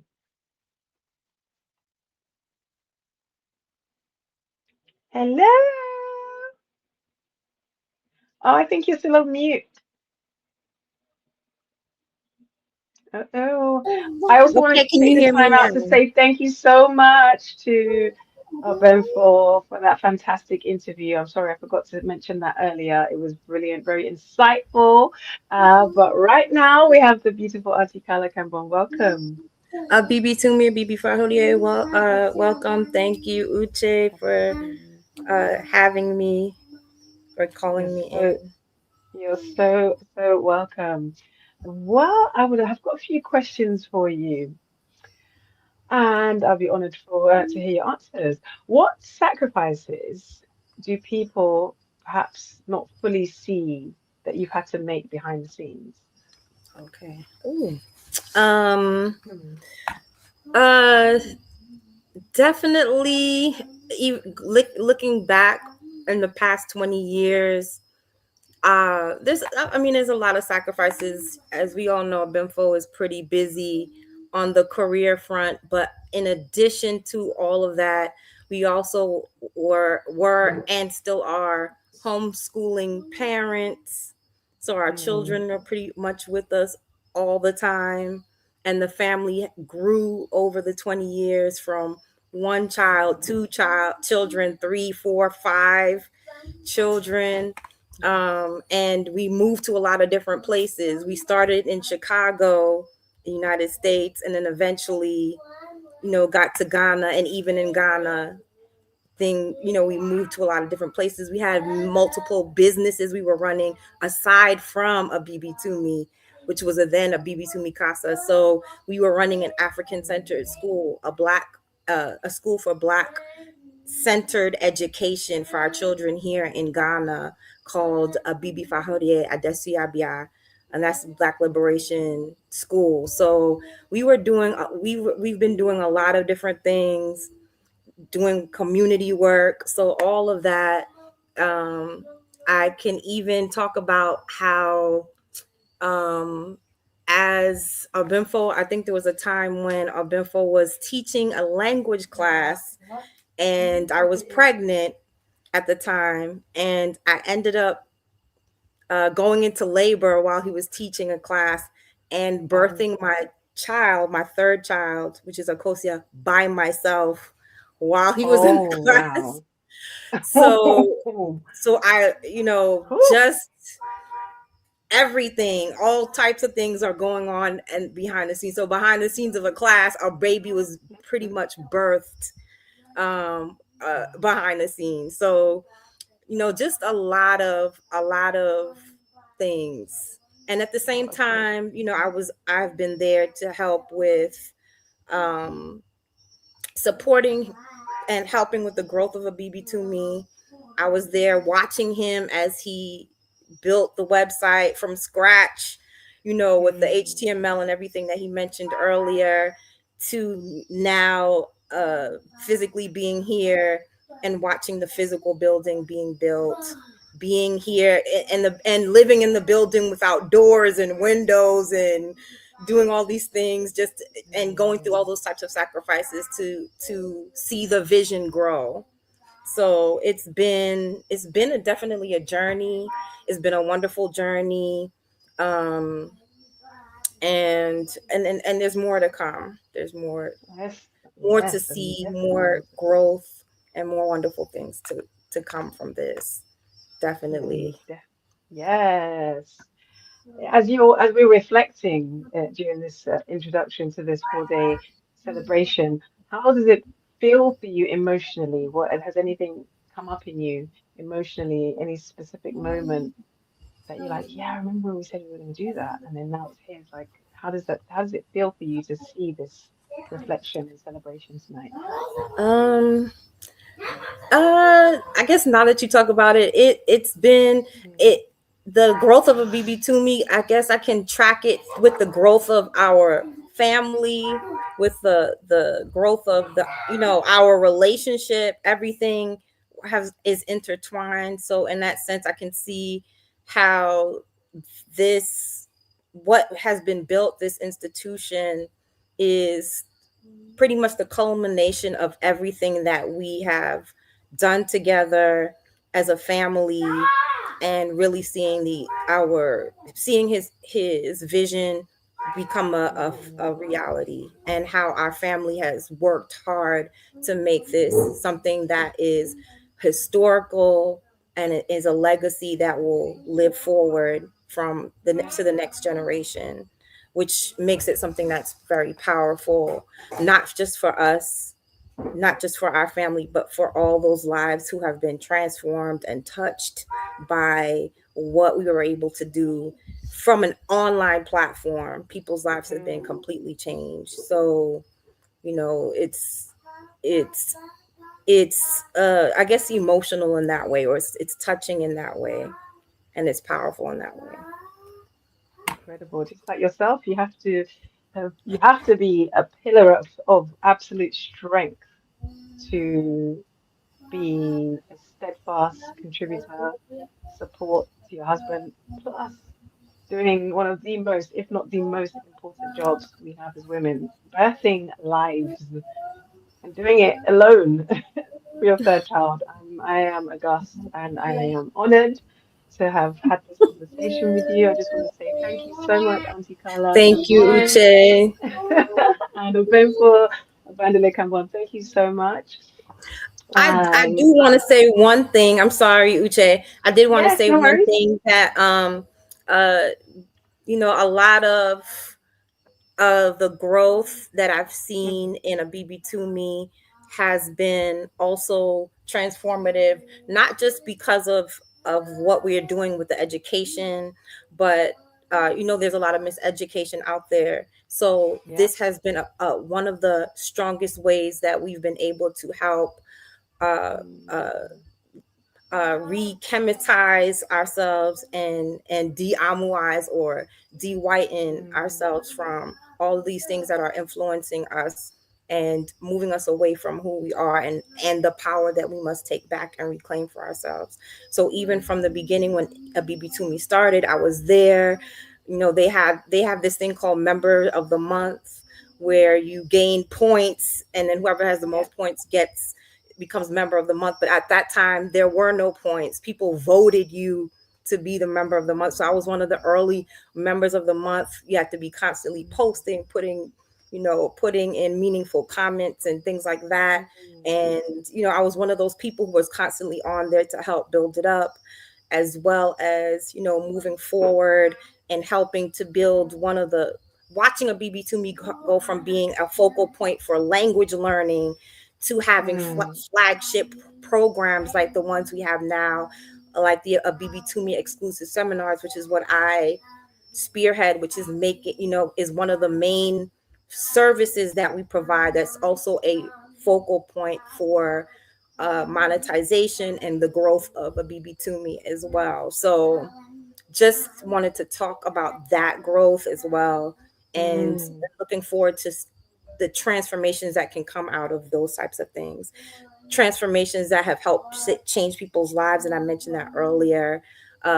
Teachers who had nothing, and because they started to teach languages on Abibitumi, were able to get better homes for themselves. People who were living in slums and were able to pay now for a better place to live and have a full livelihood for themselves just from working on Abibitumi and teaching languages, for example. So just being touched by lives that have been on here, people who have been able to come to the continent so that they and visit the motherland for the first time as a result of our programs and our education, and those types of things have also been a huge contribution to what Abibitumi has done and is doing and continues to do. So again, I look forward to what we're able to do now, what we've done, what he's done, what we are doing, and what we'll continue to do in the future. So I'll end there. Thank you, In Uche. agreement, indeed.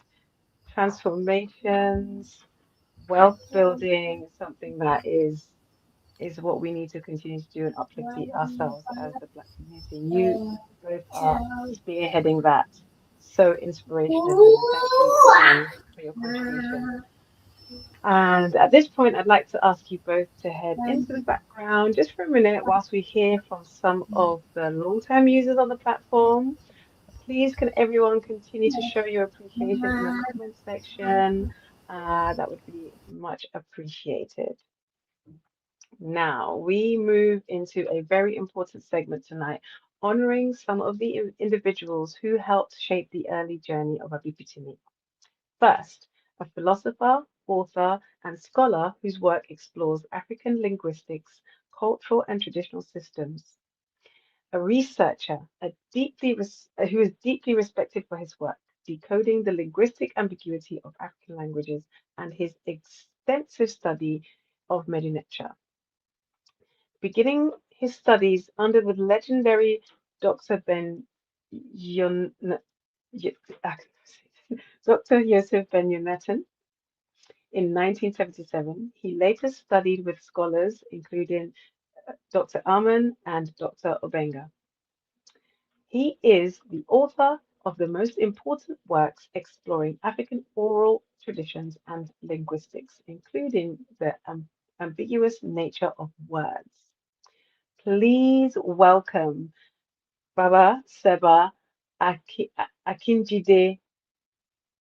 I don't want to mess this up, but Bonochi Montgomery. Welcome. Oh, I think you need to unmute.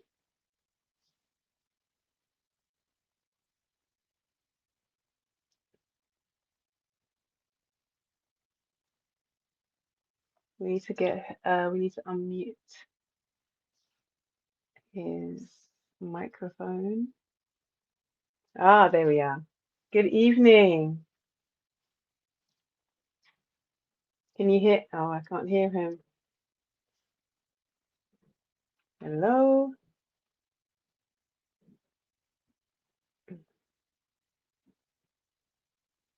Oh, okay. Let's work on the sound for Baba Seba. We'll come back to you. We'll come back to you shortly. Okay. Oh, hello.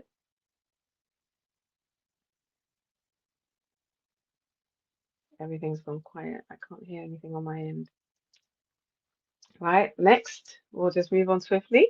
Next, born in Baltimore, Maryland, and now based in Columbus, Ohio, a longtime supporter of Abibitumi since approximately 2008. A father, a community organizer, a student of Kemetyu culture, and someone dedicated to taking family development programs into prisons throughout Ohio. Please welcome Baba. There we go. Aja Kweku Charles Stevenson. Abibitumi, Abibifahodie. Abibifahodie.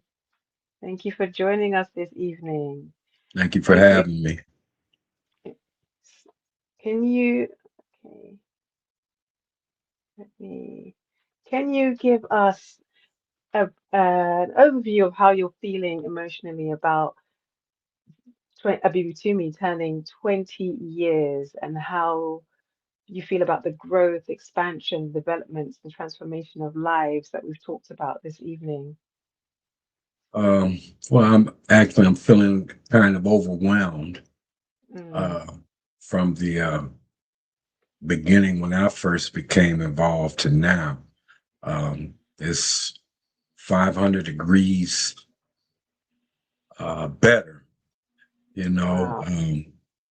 I can remember coming on from another link site, and I think Ọbádélé might have sent me a text or a link or something to join, and you know, I did, and the things he were talking about, you know, kind of resonated with me, and he was one of the first platforms that I became involved with that was talking about total liberation, and it was, you know, he had ways to achieve those things, you know.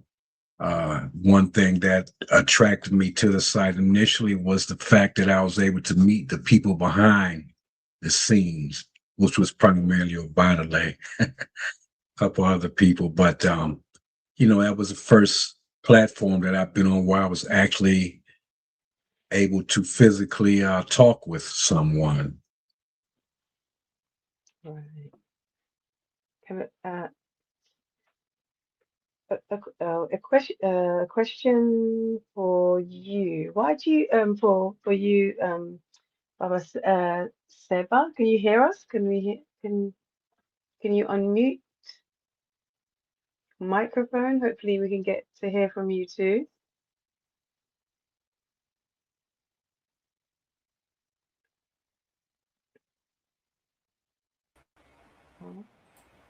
Oh, do we have him online?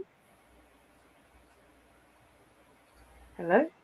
Okay, still come back to you, Baba Aja. Why was a space like Abibitumi necessary? Well, to me, it was straight to the point. It gave correct information. The analysts and the conclusions were straight to the point, and there was no agenda behind it or anything of that nature. It was about Black liberation. Simple, you know. Yeah, straight down the line. I love that. What were some of your early hopes that you had for the platform when you first joined? When I first joined the platform, it was primarily for the languages. Right. And some of those late nights that Ọbádélé was talking about, I was on the other end. And he was pulling me through, you know, and I mean, it'd be 2, 3 o'clock in the morning, and he was there, you know, teaching and being patient with a brother, you know, and, it, you know, just meant a lot that somebody was willing to take the time to do that, you know. I'm not an easy student. And, you know, it just meant a lot for a brother to take that time with another brother to teach him. And one thing I need to say is that for me, our culture is transmitted through our language. That's one of the ways we transmit our culture. And I learned from the master. Yes. From the master, indeed. How important is a community like this? How important is its sustainability to you?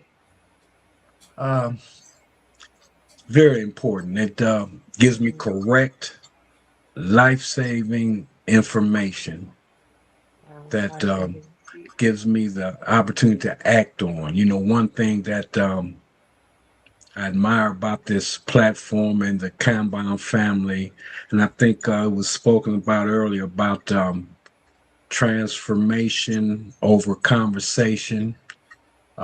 It's about changing the behavior, changing how you do things to achieve that, and it starts on the inside with me, and I just find myself trying to talk less and do more as a result of my exposure to Abibitumi and my family, my ideological family here on the platform.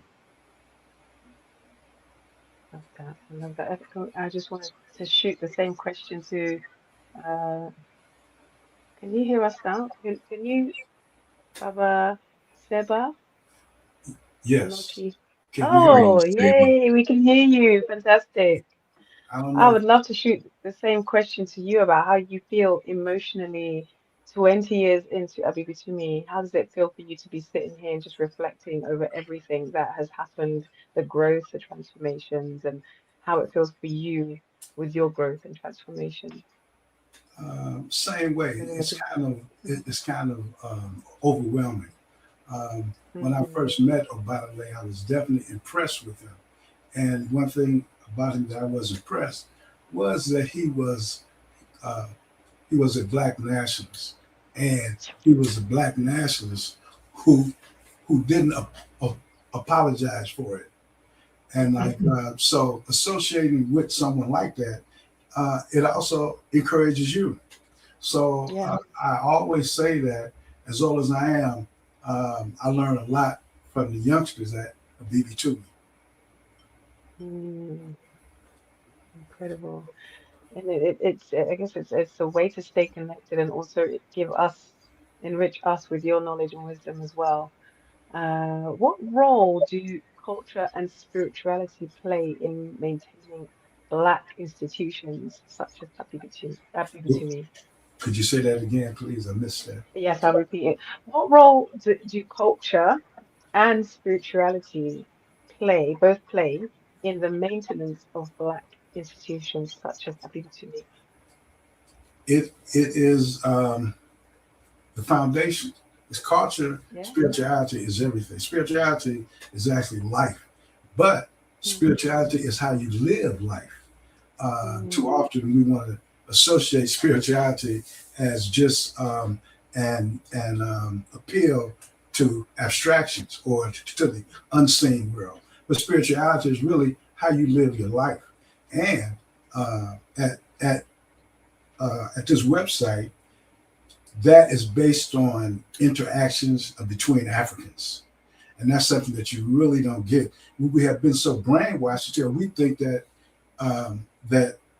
we're more authentic when we associate ourselves with other people. But that's because we don't realize that Western society has brainwashed us to the extent that we don't like ourselves. And because of that, I think that we really understood the damage that had been done to us, that we would just focus on doing for ourselves, doing, as we do here. yeah. Yeah. Black liberation has to be the focus. Yeah. Incredible.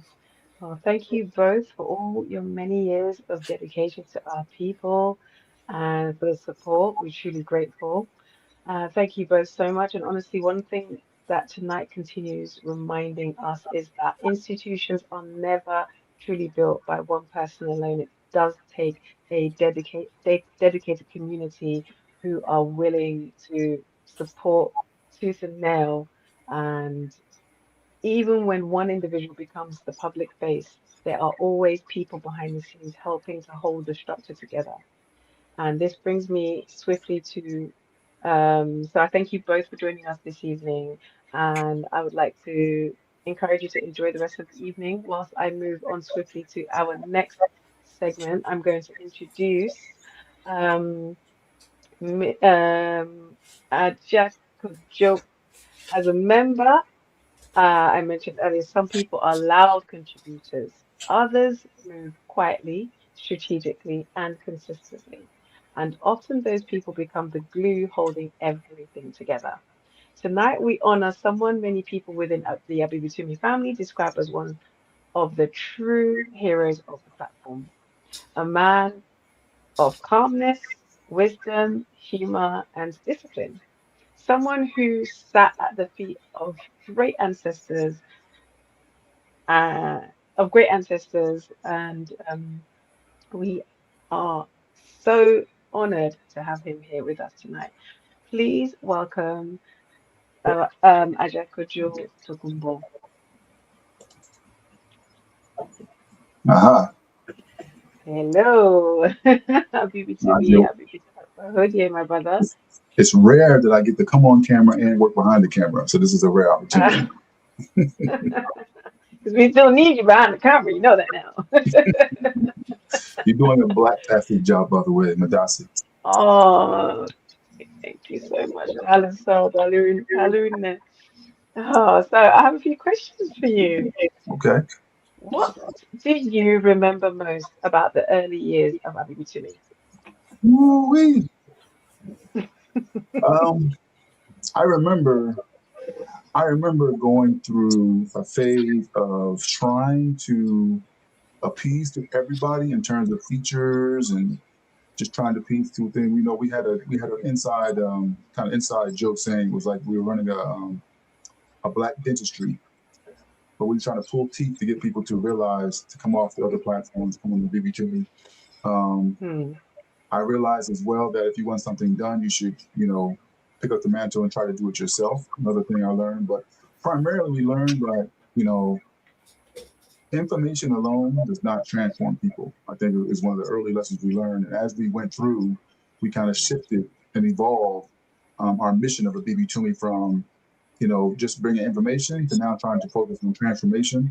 Now we're focusing on sustaining that transformation. So just the phases that we went through and trying to understand where to best fit into this particular space with the digital platform and how to take that digital to physical, and the understanding that, you know, who we're dealing with the people who have been, you know, our mentality has been such that oftentimes we look for features and what's best instead of what's ours. So we went through that self kind of evaluation, self transformation as we built the platform. And a lot of the things we do on the platform are as a result of that understanding that we need to actually, you know, be transformative in the way we approach bringing the information to move people to action. So I would think early, I mean, I can go into the early days of the whole transformation we went from a V bulletin board with the Abibitumi Casa, and then we went to what you see today as Abibitumi. So we actually evolved the name. Kind of 2018 was the evolution of the name. At the same time, kind of the thrust in terms of our thinking forward, what we need to do. So it was a very good lesson. It's one we're still learning as we deal with what's going on. But I think for me, getting involved, as Ɔbenfo said, when I first joined the site, I was a user of the site. You know, I was on the V Bulletin, the information is there. By the way, Abibitumi Casa is still active and live with over almost 300,000 unique posts on any topic you can mention in the Black world is there. But I saw, you know, I came from the old school where I saw, you know, people like Baba Bonachi, people like Nana Yosef Ben Yakin and Nana John Henry Clark, and I saw the sacrifice they give for their family life and their personal life to the masses. And I wanted some kind of way to get back to Ɔbenfo for what he was doing on the platform. You know, here's a scholar who learned all these languages, who's building institutions. How can I, as a user, complement that with the skill set that I have? So that's what in the early days it was kind of that transformation from a user to an admin kind of space, just to get in where I fit in, and that's what I wanted to do. So yeah, I see my sister Bate right there. Bate. So that's the early days, was just that learning, that transformation, understanding, and then addressing it. So these are some of my nicknames they're putting on the screen here. The commissioner. Oh, right. Okay, I was trying to figure out what's going on. Okay, I'm getting that now. I love that. Abibitumi has encouraged you to bring your skill set to the forefront for the furtherment of this Black Power movement. And personally, Abibitumi has encouraged me to use my skills, which is so encouraging. I was nervous, but you know, the fact that I was asked to teach a session on hair, and the healing through natural hair is something I've never done, and that was something that Abibitumi was allowed me to bring my skill set to. So to see how much you've done with your skill set for this major effort for Black liberation is very inspiring. Yeah. What do you think younger generations are misunderstanding about institution building today? What do I think younger generation? I think the younger generations pick up what we put down, right? They pick up what we put down. So if the business, Ɔbenfo talked about following in his father's footsteps. I kind of have the same thought pattern, is that we have to lay the groundwork for the younger generation. Yeah, we have to lay that groundwork for the younger generation to emulate, and we have to do it in action. There's a proverb, there's a saying by Umahu Patahotep, where it talks about, you're going to see, your children and the younger generation see what you do more than what you say.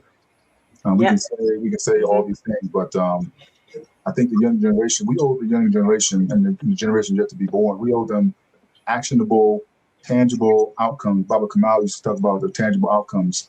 What groundwork do we lay for the younger generation? And I see Abibitumi as an institution, more so than just a website. I see it as an institution that we're laying down.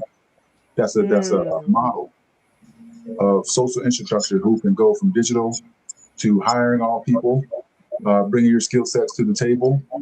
Every man teaches as he acts. There you go. So I think the younger generation is going to do what we put down, basically. The things we're putting in place now, Abibitumi, I see it as a institution for our younger people who have a certain skill sets, right? We have, which you can imagine, in marketing, technology. We're doing building, we're doing infrastructure building, we're doing house building, community building. All these things, Kamal talks about, it takes a system to destroy a system. So we're system focused, and we want to hand those system things down to our young generation, so that they're not starting over. They're just picking up the mantle and moving it forward. So we owe the young generation that, because our understanding is, I am my young generation. I am me. My young generation is me. I'm not disconnected from who they are. We understand we're all the same. So that's what we're trying to do. I love that. And finally, what I would love to hear from you is, what do you think has allowed Abibitumi to survive when so many movements have just withered away and disappeared? Yeah, I think the one thing is consistency. I think the other thing is clear thought from the elders, and letting the elders and our ancestors' words be our guiding light. Leadership. Above anybody else, the words of our ancestors should guide what we do. So a lot of what we do is based upon, you saw Ɔbenfo put Imahu in Hotep. This is over 4,000 years ago. We're still quoting the lessons that our ancestors told us 4,000 years ago. So we were mindful of the voices of our ancestors guiding what we do. I think that consistency and that platform, that clear. So Nana Kamal Kambon had a thing called the Kambon dime, where he goes into the different areas of human activity. So we use these tools. They're not just something we pick up and read from we just don't read the books just to read them. We just don't learn the languages just to learn them. We have a mindset that we're doing these tools to lay a sustainable system that's going to combat a system that we're against. So I think that understanding will allow the Abibitumi to be, sustainable throughout the years, and to be scalable. All right, we're flexible, we're dynamic, and we can move and shake. We're not just one rigid kind of platform system. We're going to adapt to what we need to adapt to, and that's based upon the foundation of our ancestors and what the elders before us had put down. You've answered that so beautifully. You flowed. My final question was going to be, what does Abibitumi mean to you personally today? And I think you definitely wrapped that nicely with a bow. Yeah. So I just do you want to add to that? Abibitumi to me is it's very personal. It's very, very personal. Every movement that I study, every successful opportunity we've had in a win, we've had our own communication. Now Marcus Garvey had his communication medium. Now Fred, you can then go down the line. Every movement, so to speak, has had their own communication. Whether it's the drum, Abibitumi is a digital talking drum. Abibitumi is the physical newspaper from back in the day. So to me, Abibitumi is that medium of communication that allows us to speak where we need to speak, how we need to speak, and who we need to speak to and for. That's what Abibitumi is. Abibitumi is also, to me, is, you know, part of what we're supposed to do is become an ancestor, right? But additionally, my job, our job, is to help others become ancestors too. Right. So Abibitumi allows me to help others become ancestors, and I think at the fundamental basis is very, very powerful. That understanding is very, very powerful. How can I help others become ancestors as well?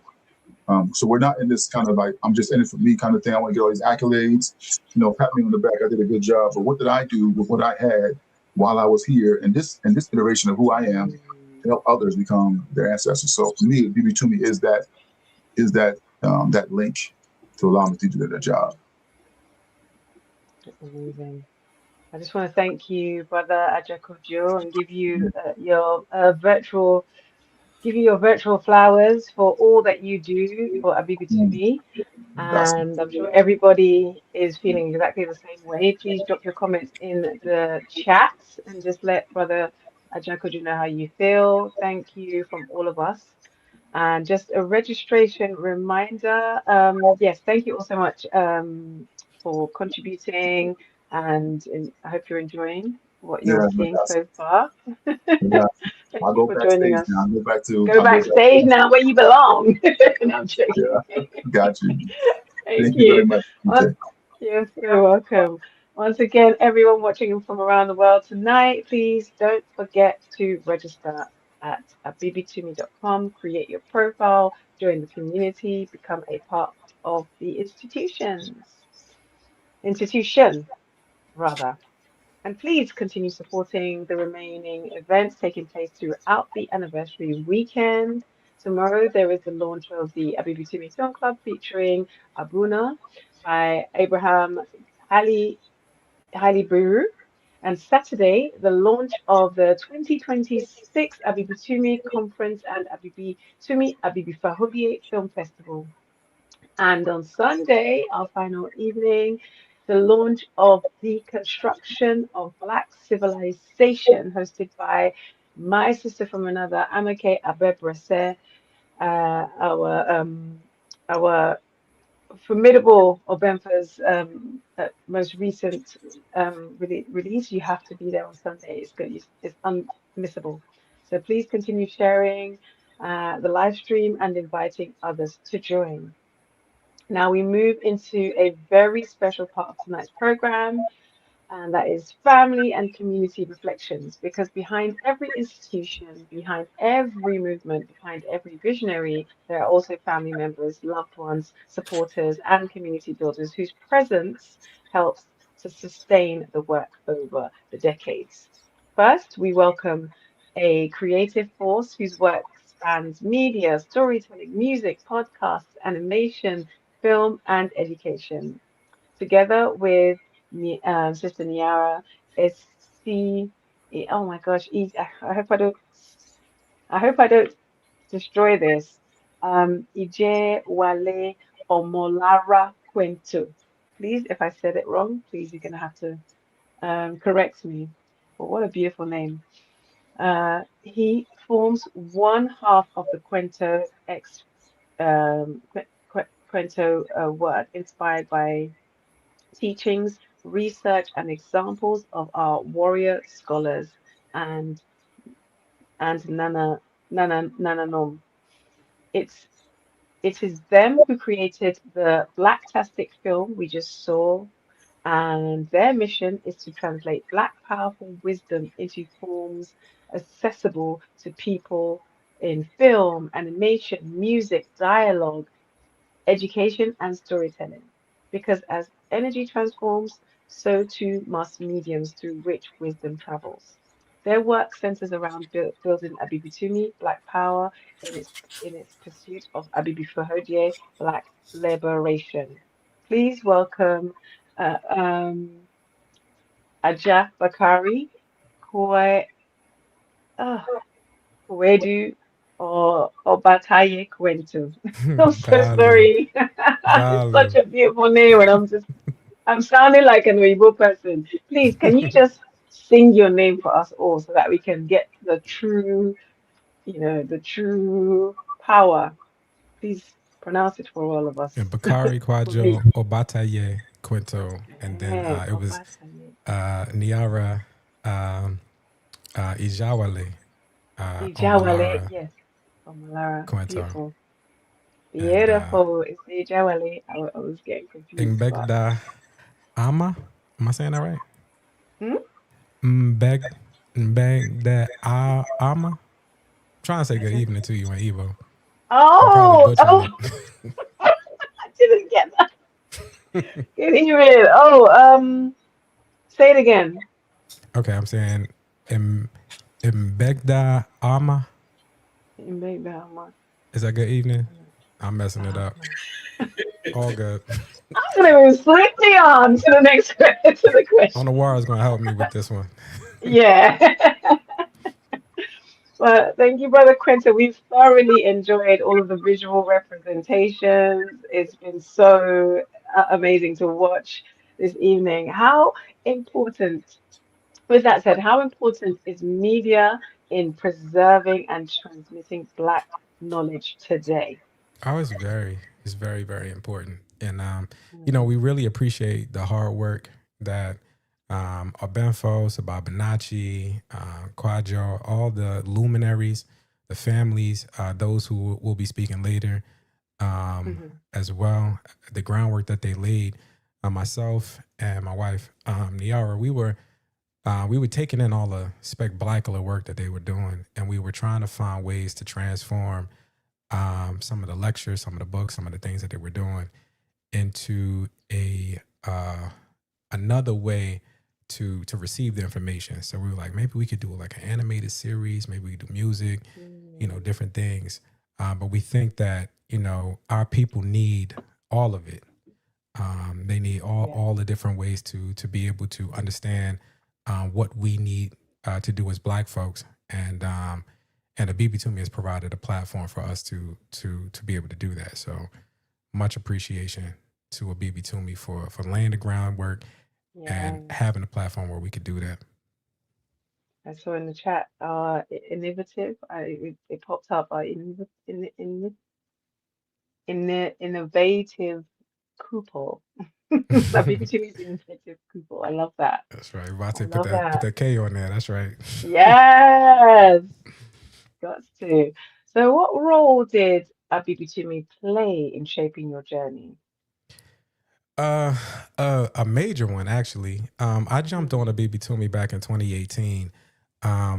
My son and daughter were taking courses, and some of the members of Abibitumi in the Njideka, and some others who work with Ɔbenfo, and some of even I think Ama was in the courses as well. They were taking virtual courses, and so I jumped on Abibitumi just to kind of see what was going on. But at the time, I wasn't really understanding how to engage the site, how to engage at any level. So, and I had other things I was going through as well. So I ended up coming back in 2024. So quite some time, and it was during the time when they were live, and they had like the biggest Repatriate to Ghana class that was there. Everybody was walking across the stage getting a citizenship. And I'm like, all right, this is the place. I got to be a part of this. And I jumped on board. And what I started to quickly understand was that there is a spirit of if things need to be done, then let's just do it. You'll hear a lot of, we eat groundnuts with those who have teeth. Those who are ready to work, Aja Kwajo say to me plenty of times, there's a lot of axes laying around. Let's just pick up one. Let's just get to work. And it was the right environment for myself and for my wife as well. It was like, okay, yeah, we can actually build with some builders. We don't have to sit around and politic about things we like or don't like, or whatever the case may be. These folks were serious about nation building, not just talking. And, we felt like we had to catch up. So we rolled up our sleeves and just got into it. So we really appreciate Abibifoɔ. We appreciate all those, the family, and others that have been on the platform that have laid the groundwork for us, and that spirit of we are our ancestors. And when we really think about who our ancestors are, we got a lot of work to do. Got a lot of work to do. A lot of catching up to do. Did you say that your children were taking classes on Abibitumi before you joined? Yes.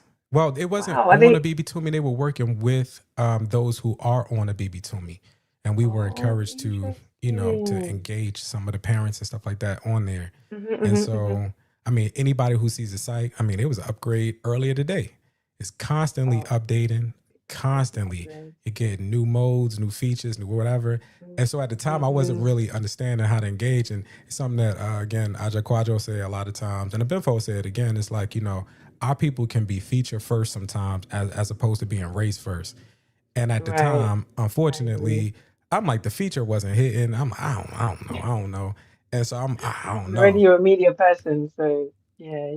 Right. So I'm like, okay, no. So then when I came back, I'm like, no, it's about our people. You know, Abibifoɔ says like, you know, the president of China drives a Chinese car, not because it's better, because it's his. And when I think about Abibitumi, it's ours. It's our site that we can improve. It's our place, and not just a digital, now physical place that we can grow. It's ours. So we should take pride, and we should work to build it, as opposed to, you know, waiting for, you know, a feature. And that's been a motivator for me and for my family. Amazing.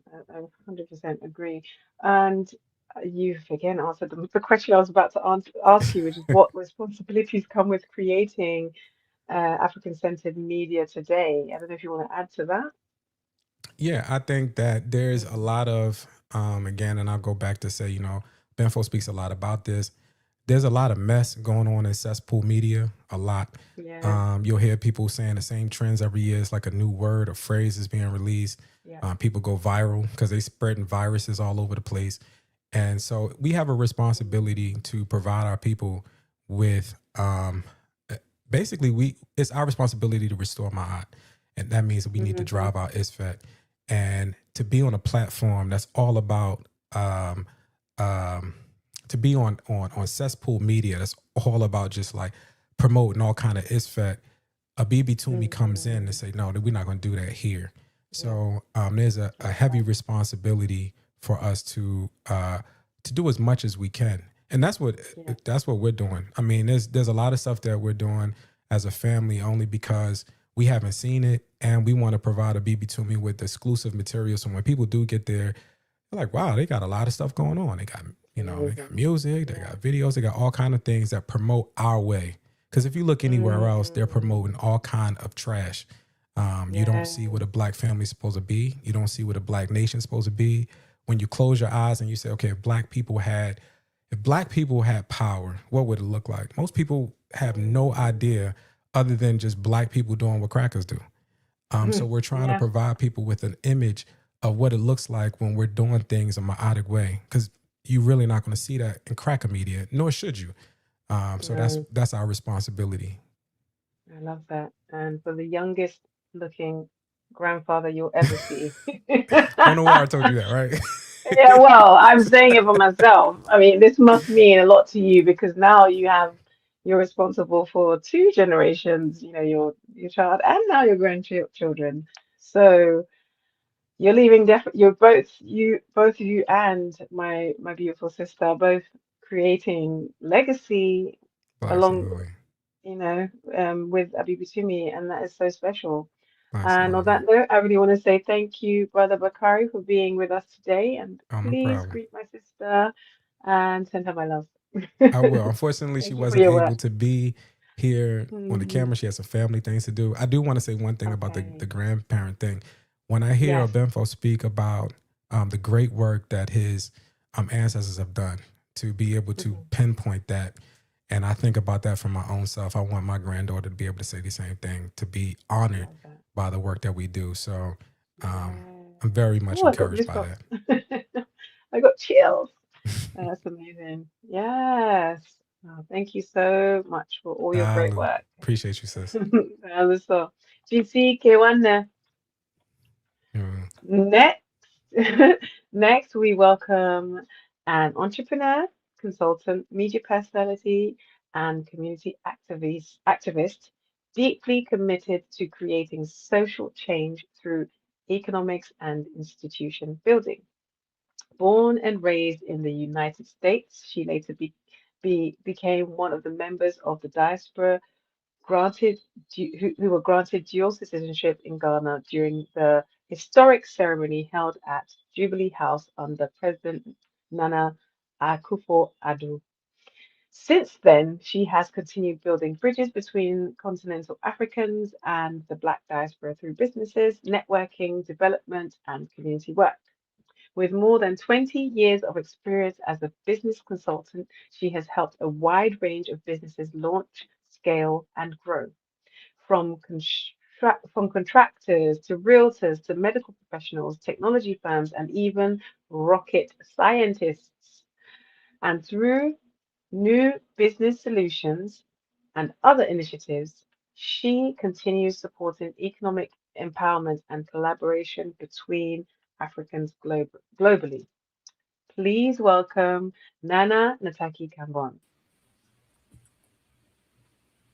Hi. Hey, good evening. Hi, good evening. Thank you so much for joining us. Absolutely, absolutely. It's been a blacktastic, blacknificent program. Oh, amazing. Thank you so much. Okay, so going swiftly into the questions, what has repatriation meant for you personally? Yeah, repatriation has meant just being able to reconnect on African or connect on African soil. And it is a hope that diasporans, historic diasporans, and continental born Africans generally, or Ghanaians specifically, can begin working together in meaningful ways that that we've been robbed of for centuries. And how important is this economic empowerment within the work that you do? Excuse me, with Abibitumi. Yeah, it's definitely important because right now we even see in Ghana, most of or many of the resources are being controlled by Lebanese and Chinese and people who have come to kind of pillage and extract everything they can from Ghanaian soil. And us being able to come and repatriate is offering an opportunity for us to take whatever small amounts we have. We recognize that because these people have been stealing from us for centuries, they have millions of dollars, multi-millions of dollars that they can, or yen, or whatever you want to, whatever currency that they can bring to what they're doing. But we can collectively organize, we can collectively do things that will allow us to have more control and sovereignty over our land and our resources. Absolutely, resources are so important. That's what fuels sustainability. And yes, so definitely empowering people with your work within this Black Liberation Society is highly important. What role has Abibitumi played in helping connect the diaspora and continent, in your opinion? It's been huge. It's been astronomical. They say that imitation is the sincerest form of flattery, and the number of people who have taken what Ɔbenfo has done through Abibitumi and tried to copy elements of it online and offline, looking at the work that Abibitumi and the Sankofa journey have done in terms of bringing people to Ghana. I know Nana Mawia, the specific ways that persons were introduced to the dungeons. It was so admired even by the people at the dungeons. They used to close the dungeons down to allow her to do certain things. And then when she and Ɔbenfo began doing certain ceremonies there, they began copying those and having other people copy them because they were so powerful. And it's those kinds of things that have happened on Abibitumi and off of Abibitumi that really have, really are echoing through a number of things. There are people who've tried to start different platforms for different reasons. There are, just people who've decided to really try and learn languages or teach languages or repatriate. Ɔbenfo, when you're doing, you are doing something right when you have haters. And I don't know if I should call the name or not, but there is a brother who has come to Ghana. And when Ɔbenfo was installed as a king in a region, when Ɔbenfo started building his house and doing helping others build, when Ɔbenfo, anything Ɔbenfo does, this brother has tried to copy it and is just like oozing with green. And there is a difference.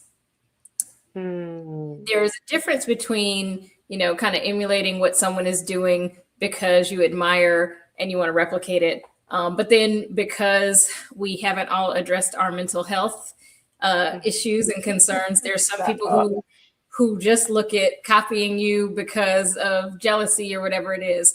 But either way, there are people who are who are noticing, and the people who are doing things in the right direction are definitely the ones who are making impacts online and offline through the work that Abibitumi is doing.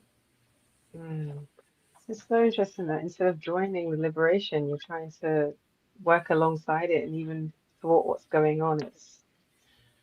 It's just interesting that this is what some people think is Black liberation. But anyway, moving on to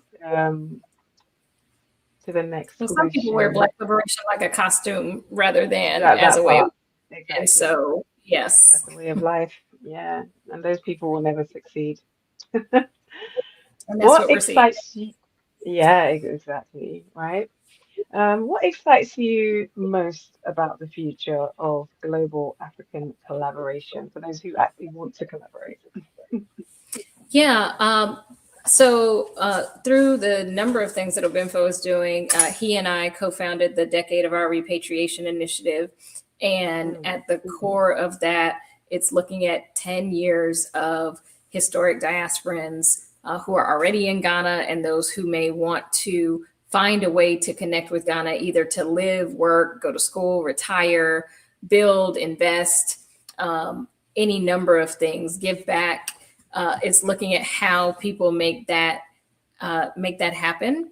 And Abibitumi is, of course, going to be central in that because we're not going to be having the conversations about the 10 years or the decade of our repatriation on European platforms. And so just looking at how Abibitumi grows as people first recognize the importance of making a connection with Ghana, and then recognize that in both the physical Pan-African spaces and as well as the digital Pan-African space is where they need to be. We're going to see a lot of change. So that's what I'm looking forward to. And what advice would you give people considering repatriation and reconnecting to the continent?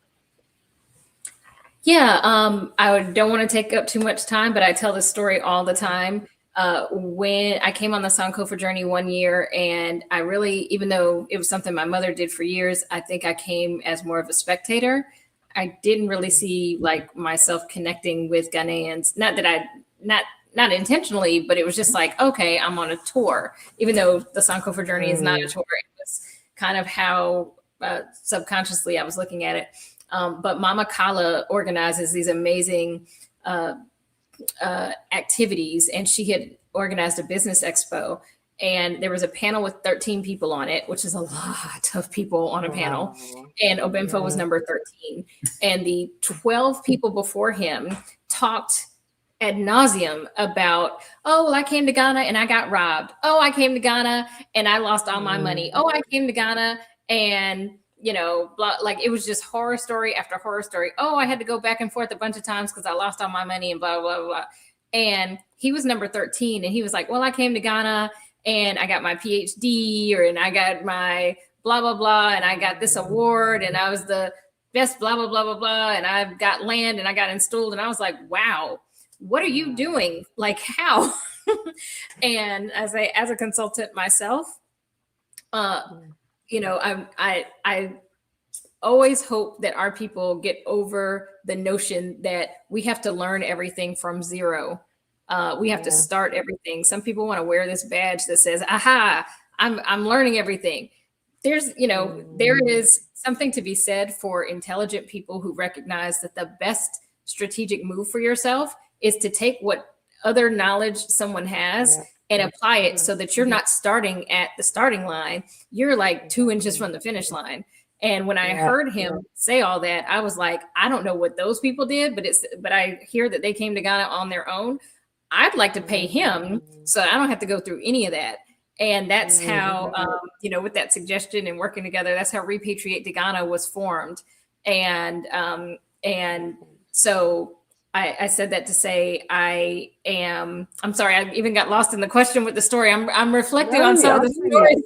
But please, go ahead. It was basically what advice you would give people who are wanting to repatriate. And definitely Repatriate to Ghana. At the Door initiative is an initiative of Repatriate to Ghana. So it's taking what were more like concierge, one-on-one. We are going to handhold you through making a successful transition in Ghana, and extrapolating that over where, you know, thousands of people can come at a time and get resources all together. So through all of these initiatives, this is the future of repatriation in Ghana. I love that. I love that. With that said, thank you so much for joining us this evening. Thank you so much for your work. And I'm so excited for what's to come for the next 20 years, 40 years, 60, 80. But yeah, thank you so much, Ataki. Hope you enjoy the rest of the evening. Yes, I'll be watching the rest of the program. Yes, amazing. Thank you so much. And you mentioned her a few times. And finally, tonight, we welcome the woman whose impact spans psychology, healing, spirituality, cultural restoration, and community transformation. An internationally respected psychologist and a traditional healer who has spent more than 40 years helping individuals, couples, and females reconnect with purpose, healing, and power. An executive director of ONIPA, a holistic psychology, health, and healing practice. Her work integrates counseling, meditation, movement, therapy, spirituality, and African-centered healing approaches. She is also a lifetime member of former national president of the National Association of Black Psychologists, and in the year 2000, she helped facilitate the holistic journey of more than 500 Black psychologists and their families to Ghana. A transformational experience centered around spiritual reclamation and traditional healing. As Nana Efia Nisa Asentua, she is also trained with Akan traditional healing systems and has helped lead annual Sankofa journeys, reconnecting Black people to culture, identity, and homeland for decades. Her life's work reminds us that liberation is not only political, it's also spiritual, it's psychological, it's cultural, and deeply personal. Please welcome Okuni Maria Kambon.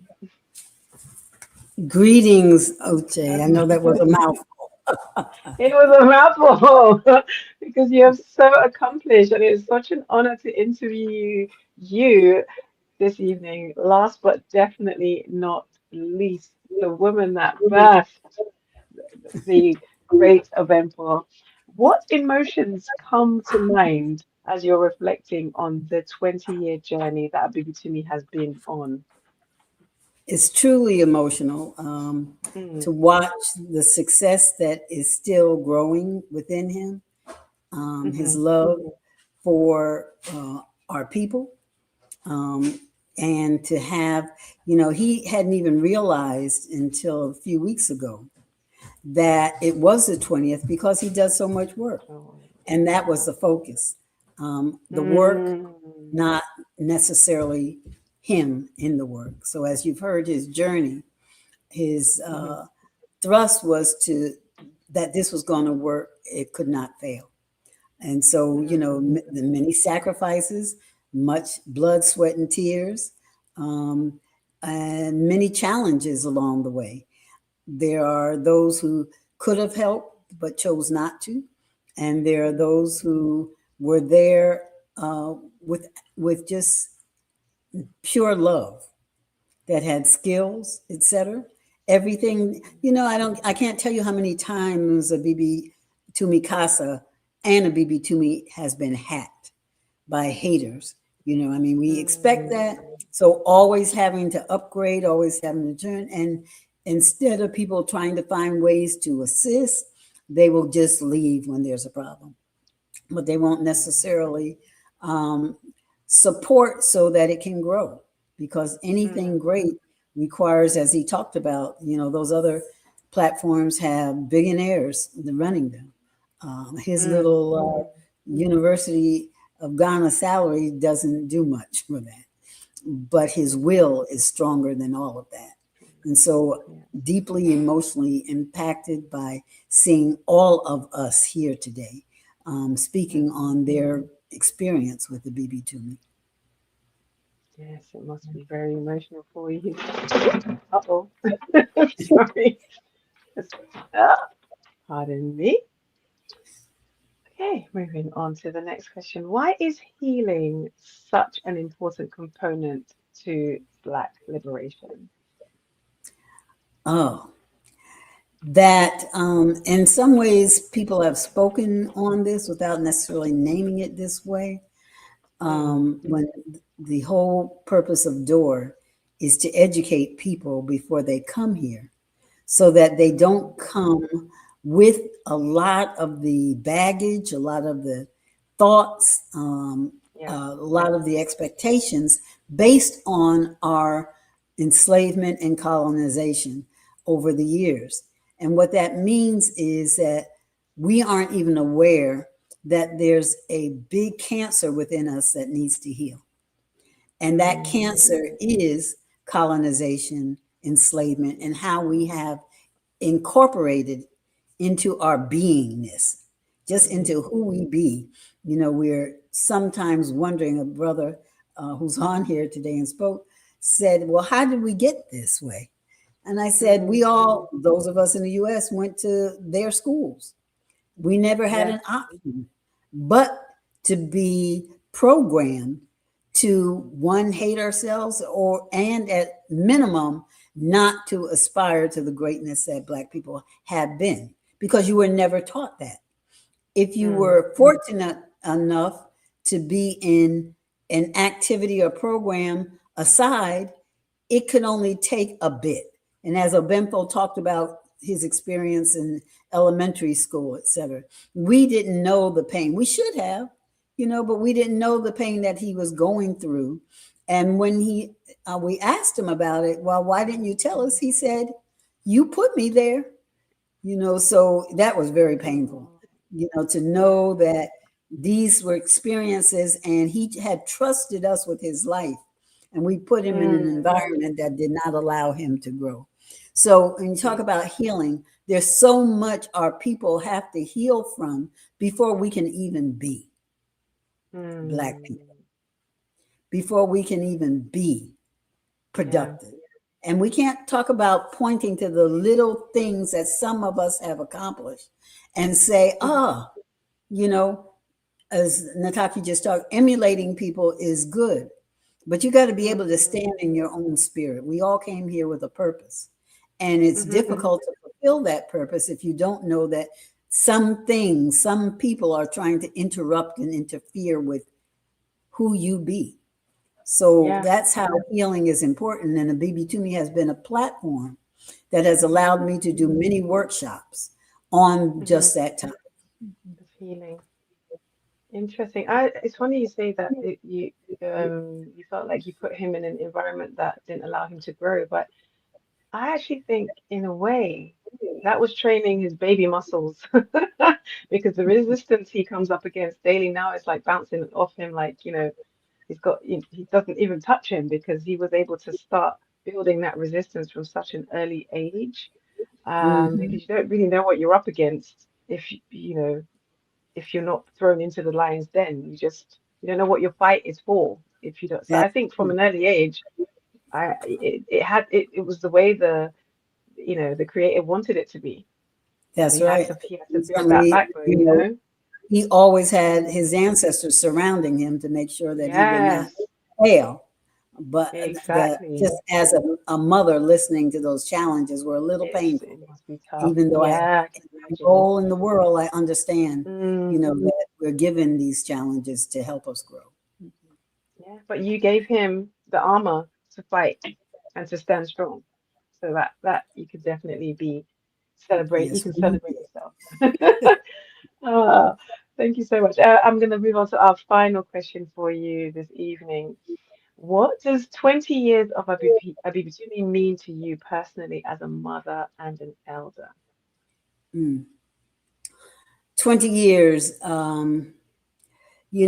so 20 years ago, he was, 26 years old? I thought he was still 26. That's what he told me. It's before then, because he was coming into being readied for launching Abibitumi. So he had many experiences, as he talked a little bit about, and being in settings, meeting people who were about the work, or at least supposed to be about the work. And I just met a young man recently, I was telling him about that. I could see the energy that was poured into him for him to come out to be such a nice young man. And I can see, we're not perfect in what we do. And we always need to listen to help us shape ourselves as we move on this journey.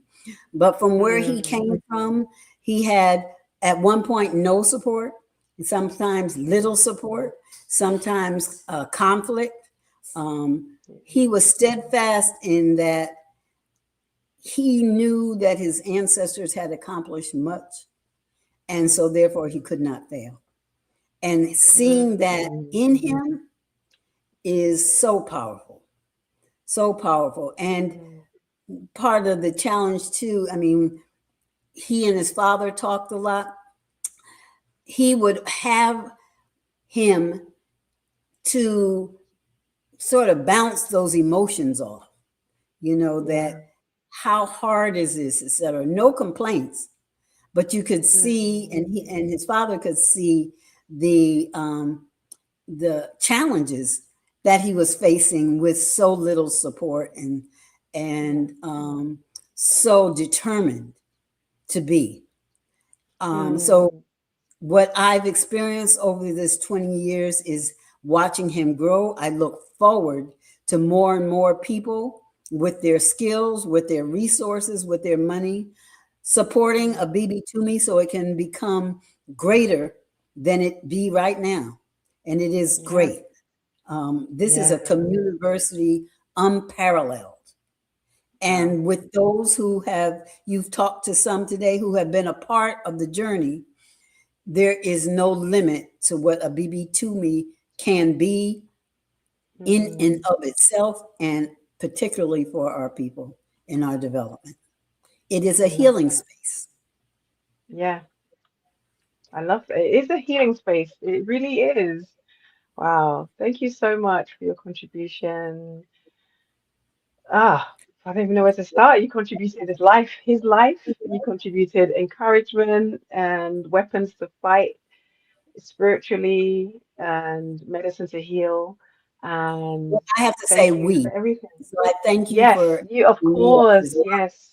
But certainly this cannot has forget been the a great journey man. that he has benefited on both of our On sides, both of you. as he Yes, talked about absolutely. his great-grandfather, on his father's side. Also, his great-great-grandfather on my side were both pioneers in building. Yeah. And so therefore, in his blood is that will, that desire, that knowledge that you can do even if you're alone. Because that's what some of them had to do. They had to have a vision to be able to take it forward. And that vision is within Nana Kwame Pebedati, Ọbádélé Kambon. Thank you so much. Thank you so much. Thank you. It's been an honor and a pleasure. Okay. Thank you. And good night. Have a wonderful, wonderful rest of your evening. I will. Amazing. So we have now come to the end of our presentation this evening, and I'd like to thank everybody who has been sending comments and questions through tonight's broadcast. I'd like to invite Ɔbenfo back onto the stage because we're going to take a few questions before we close out this evening's celebrations. Hello. I can't hear you. Are you on mute? You hear me? Yes, I can hear you. How's the audio? Good. Excellent. Great. I just switched to a Blacktastic. different mic, so. Perfect. So I am gonna open up the floor for a couple questions before we close out tonight's festivities. So don't be shy now. Feel free to send in your questions about what you might have, or questions you might have about the long-term impact of Abibitumi, family sacrifices behind the institution building, community transformation, repatriation, and reconnection, spiritual dimensions, and more. Okay, here we are. When you see Nigeria, do you see parallels in classical Kemet, for example, the Delta, the South, and the two lands? So this is a really great question. When I see Nigeria, I see a Frankenstein type of creation of some crackers in Berlin who decided this is where it ends and this is where it starts. When we talk about Kemet, we don't mean classical Kemet per se or ancient Kemet. That's why we use that adjective. So I'll specify, I mean classical Kemet or I mean ancient Kemet. But when I say Kemet, I mean the land of Black people. And there's occupied Kemet, which is the land that's supposed to be the land of Black people, but that is occupied by the enemies, our very first colonizers, imperialists, rapists, killers, murderers, the Arabs. So that's occupied Kemet. It's supposed to be Kemet, but we got to make Kemet Black again. As a matter of fact, the Quintos have an album, a song that is called "Make Kemet Black Again." Just for that. Yes. So. Just and for those who are on the stream, we're cut off again. So if we can go back to that other view that we have, the side-by-side view. Bam, there we go. So for Nigeria, for Ghana, for all these things, they are considered to exist just due to the falsification of reality and the manipulation of imagery. But I don't see Nigeria as being a real entity. The land that is now being referred to as Nigeria should properly be known as a part of Kemet, right? The land of Black people. Ile Adulawa, which is what we would call it in Yoruba. Ala Ndisioji. Y'all got to help me on the tones for the Igbo, but that's what a colleague let me know. The land of Black people in Igbo, or literally the land of those who have black heads. So, I hope that answers the question. That I don't want to give any credence to any of these fragments. Matter of fact, the Quintos have a song called "No More Fragments." Just on it, maybe we'll devolve this into a listening party, just so all the things that I'm saying, you can hear the musical version of what I'm saying. But I get what the brother is saying, that there is a delta there. Definitely, there's a delta there, and I get what he's saying, but I don't see Nigeria or any of these fragments as legitimate phenomena. They're the figments of the imaginations of Neanderthals, cave beasts, and we don't want to give any credence to a Neanderthal scratching its fleas, barking and growling and whatever else it does, and then it comes out and calls it Nigeria. No, that's shut up, dog. We're putting you back in the kennel. So that's that. And then I see the next one. What do you see as Kemet, Africa's future GDP as? Okay. In the ideal world, we will no longer be dealing with the currencies that we deal with right now, the nairas or the cracker currencies, especially the dollars and so forth. That whatever we consider to be valuable will be backed by the actual resources that we have, whether that be in terms of the gold, the uranium, the bauxite, the so forth, and the so on. So I wouldn't even put, if we're talking about a future that we create, it wouldn't be in terms of GDP, imaginary little numbers on a computer, cotton paper that has the faces of rapists and murderers and psychopathic racial personalities. That, that's not the goal. The goal is for us to, again, build our economy, to use that term, on the basis of what is actually valuable. And the value is, what we actually have control over. There's a, it's probably the first thing I mentioned, and that's not a Quinto song, but there's a group called United Front where, they're referencing a song by, what was it? I think EPMD, one of these. But he says, I'm after the gold and after that the platinum, not by selling albums, but taking back the land from where they found them. So that's what we're after. Not gold albums, not platinum albums, but we're taking back the gold mines and the platinum mines. And when we do that, then you're not going to see blackophobia in Umzansi, what they call South Africa, fighting over crumbs.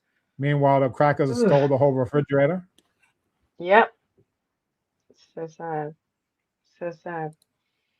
Ooh, so I'm gonna take one more question for you, so we can round up this evening's festivities. Anyone have any last questions for? And by the way, Uche, you're doing a great job.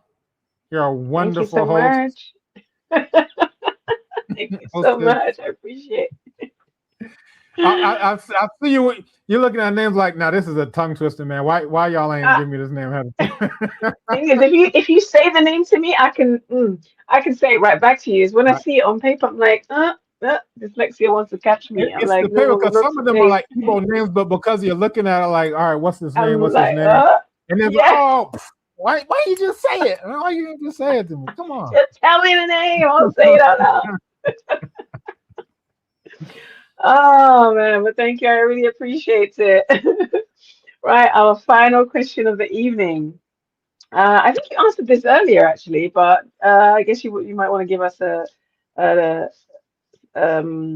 little nugget to go away with. What do you envision for Abibitumi in the next 20 years?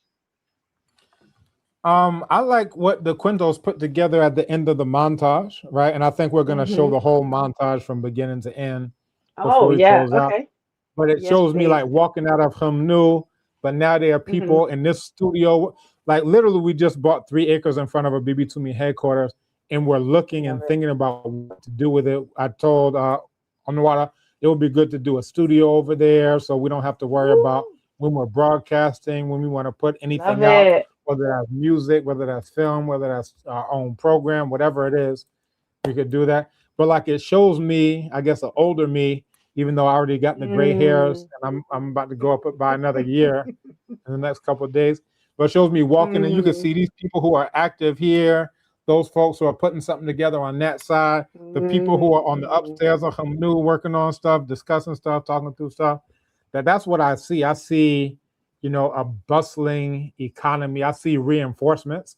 Like all the talks and things that I do, I'm really calling for reinforcements, because literally I'll do a one-man show And, you know, I'll go against a tank with a shank, right? But, you know, if others are willing to, you know, step up in any way, shape, or form, so be it. My goal, like I said, was to become an ancestor. And in the last maybe about 4 or 5 years, I had like an epiphany. And that came from a book that I read in like 98, 99. It was called On Becoming Ancestors, African Spirituality on Becoming Ancestors. And the idea that I got from that is the goal is to live a good life. That's Obrapa. To have good character. That's Subaimpa. And part of that is, you know, all of those things, having children, being, you know, so forth. And then to become an ancestor. Now, the book was written by somebody who had come out of the Christianity tradition and was looking for the value in our own traditions. And I think because of his own background, the way he was describing it was kind of like a quote unquote African version of heaven, in the sense of, you know, you're supposed to become an ancestor. Yeah, I made it. Yeah, open the pearly gates. Now I'm an ancestor, as opposed to what I really, and this is just my own thinking. I was like, you know what? It can't just be for me to be an ancestor and then what happens to everybody else. It has to be to also make other people around me ancestors, so that they can, you know,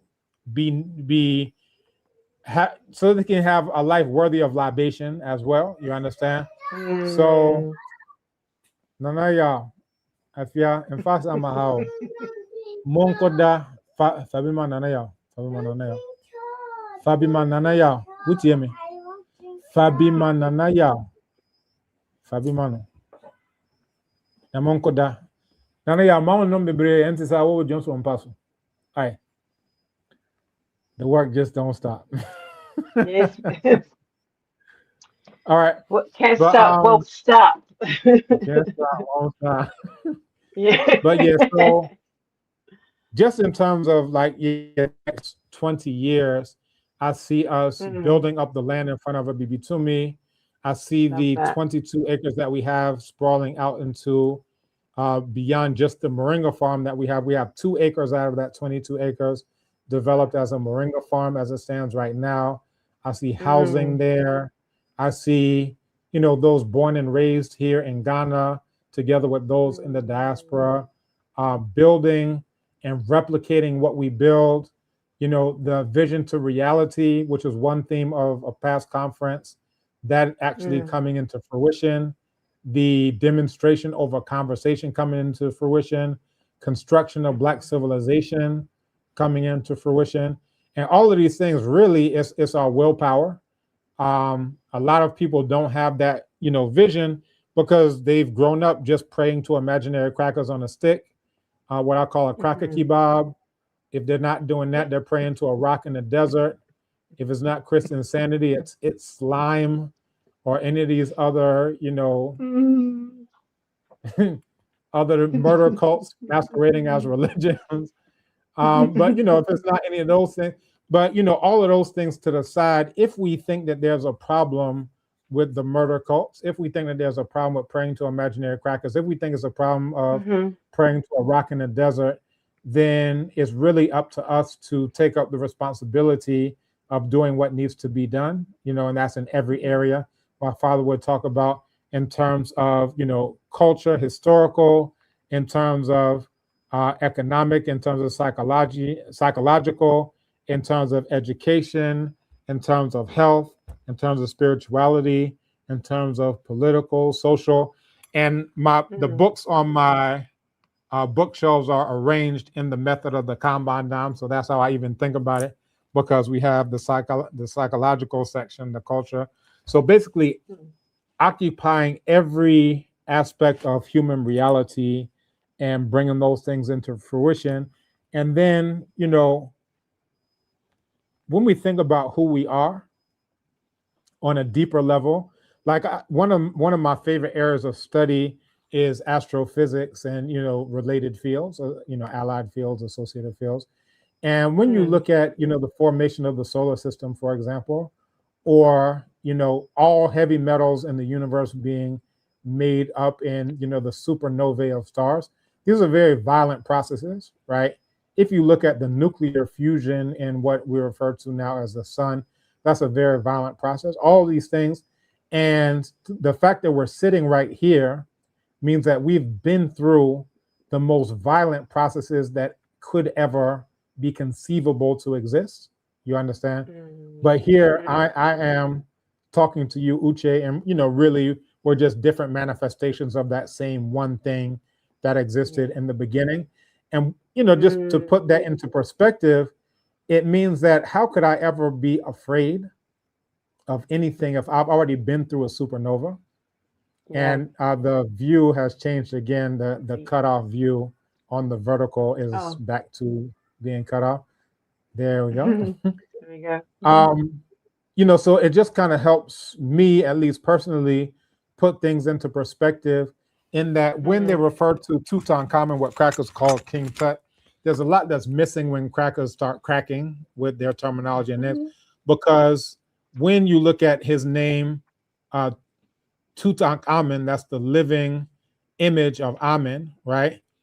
Or you look at his other name, Neb-Khepuru Ra, which is the owner of the transformations of Ra.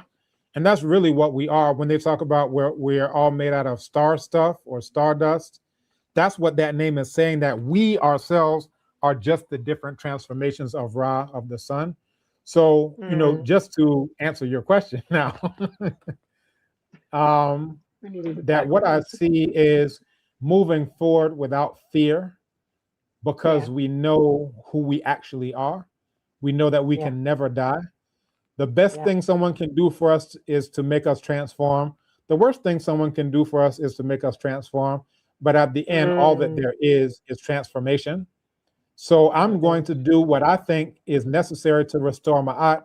And then maybe, just maybe, my name would be remembered like Sarah Kamos, who whooped the crackers' behinds and drove them out of Kemet. Drove them out so far that they forgot what even happened to them. And when they founded a town called Jerusalem, they thought that they were enslaved and let my people go in Exodus. No, you got your butts whooped by Sarah Kamos, and we got the receipts to show what happened to you when you got your butts whooped when you were driven out of classical Kemet, you understand? But that's a name that will live on forever. Crackers do everything that they can do to make sure those names won't live on. But the book launch on Sunday is, to me, one of the most significant books on Kemet in the last 2,000 years, since the fall of Kemet under Alexander the Greek, because the names that we should know, at least a good number of them, are going to be the names that are going to be called again. And ultimately, what I was driving at was that after your breath goes back and joins the wind, you take your last breath, and that last breath goes back and joins the wind. When your shadow goes back and joins the night, when your body goes back and joins the soil, what is going to live on longer than any other part that was you is your name. It's your name. It's your name. And everybody 150 years ago, at the time of Nana Nat Turner or Nana Gabriel Prosser or Nana Paul Bogle, every single person who was alive at that time has passed on now. The brave ones have passed on, and the cowards have passed on. The difference is that the cowards died before they ever even took their last breath. Their names were already gone. And I was thinking about the one who betrayed Nana Denmark Vesey. You can actually read the document of the trials of how they put them on trial. And they talk about this coon, buffoon, and Looney Tune who was approached at the docks by somebody who was part of the conspiracy, as they called it, where we were going to right ourselves. We were going to raise up and right ourselves as to our condition, right? But this coon, buffoon, and Looney Tune sold our people out. And, in the notes of the proceedings, they said, it would be a travesty if we do not reward that man for, selling his own people out. But we don't even know what his name is. They didn't even preserve his name in the transcript. They said, to make sure that he doesn't get his butt whooped by the black people who should have whooped his butt. But his name was already gone. It was disappeared. He had died before he ever even died. His name is not worthy of libation. So the one thing that could outlast you is already gone in that case. But those who live for Black liberation, those who live for Black power, their names will never die. And there's a text on the intro of the Medu Netra textbook, it says Nka Reen F Hoot Netra or Nahe. And it says, look or behold, as Cracker say. I say, check it out. Your name will exist. Reen F Win F Hoot Netra, that your name will exist in the enclosure of the Netra, the divinity, for eternity. Imagine someone being able to tell you, check it out, your name will exist in the enclosure of the divinity forever. Can you say That's it all a together? privilege that only happens to those who are in alignment with Ma'at. So that's what I can say to Can you that. say this, the whole statement? I'm gonna pull it up so I can put it. But it says, Okay. Win Rin F Hoot Nature Arnahe. So check it. Exists name of yours in the house of the Nature forever. I'm gonna pull it up. It's in the Medu Netra, in the Medu Netra books. And it's even better to see it, because when you see it, this is actually how it's written in Medu Netra. So let me pull it up. I'll make that a quick screen share so that people can actually see what it is that I'm talking about. But it's very profound. Because it's profound, because that sounds Inki. My sister's name is Inki Iru. So Inka, when you said Inka, it's like it resonated with me, because that sound is prevalent within the Igbo language. And Inki, it means well, her full name means your future will be greater. So the fact that that first sound, as soon as you said it, it just resonated with me because of my relationship with my mother tongue. So just forming relationships within the languages, I guess. And So, did you pull it up? Sorry, go ahead. Can you see it? Can you see my screen? Nope. All right, let me stop the share. And we're about to close out, so we appreciate all those who are here. We're wrapping up getting right close now. to the close. Mama Kala, I know Mama Kala wants to keep going, but eventually. They must come to an end. Ajako Joe, can you put the screen share up? If you can see it, While he does that, I'm gonna. You got it? Oh, okay. You can see it. So this is that's check it out. Madut sin, their words. Actually, this is a different one, but I'll read this out for you. This is different from what I was looking for. So check it out. Medut sin, that's their words. Min, that is to endure.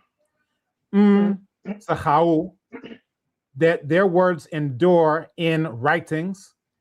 Paga, that is open. Shudka, open your book. So basically it's saying that their words exist in writing. So open your book in order to, experience those. I'll try to see if I can find the other one that I was looking for. That's not what I was looking for, but it may even be in an earlier edition of this same volume. But just for the sake of time, I won't, read Medu Netra to you, because that gives us a good 3,000 years of reading that I would need. That's for another time. Yeah, and you're in London, so you're even an hour beyond us here in Ghana. So yes, definitely. It's almost midnight over here. So thank you so much, Ɔbenfo. It's been a pleasure and an honor to speak to you and interview you as tonight begins to draw to a close. I once again want to remind everyone that this celebration is going on throughout the weekend. Tomorrow is the launch of the Abibitumi Film Club and AES film series featuring Abuna by Abraham Hali Biru. Saturday is the launch of the Abibitumi Conference and Abibitumi Abibifahodie Film Festival, and Sunday is the launch of the construction of Black civilization. And now we are going to, I believe we're going to play the full presentation. And then after that, we're going to follow on with a libation. Oh, we're going to do a closing libation first. Pardon me.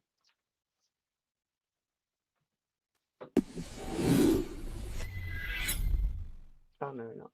We're going to the presentation. The history of Abibitumi does not move in a straight line. It moves through the Dikenga time cycle: seed, birth, expansion, transformation, and return.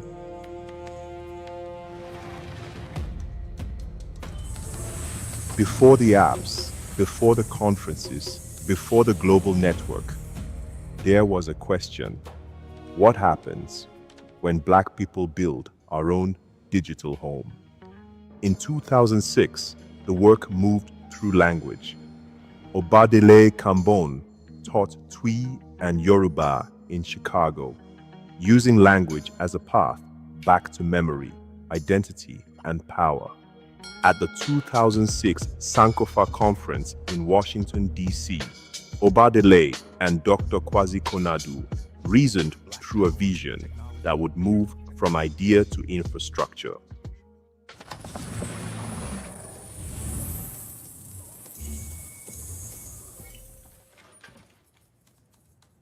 The seed entered visible form through abibitumicasa.com.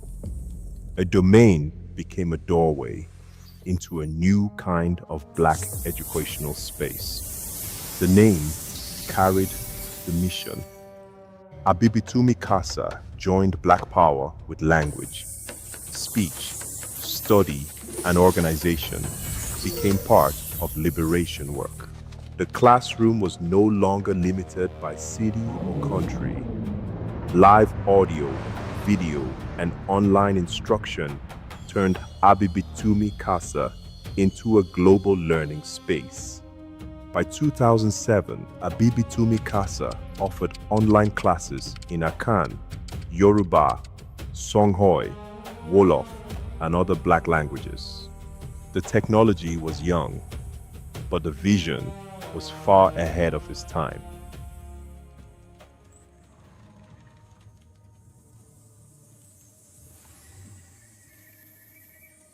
Abibitumi Casa grew into a virtual learning center with more than 1,500 members, multiple forums, live classes with instructors, becoming an expanding Black educational network. The forums became a digital mbongi, a space for serious discussion, correction, teaching, learning, and collective growth. The work did not remain in Chicago. Ghana became central, grounding the digital mission in land, culture, family, and lived practice. Abibitumi Casa had done its work. The next stage required a broader institutional home. By 2018, Abibitumi.com was publicly launched as the flagship platform. The ecosystem grew. Abibitumi TV, Abibitumi Store, Abibitumi Design, Abibitumi Apps, online courses, conferences, festivals, media, and community spaces.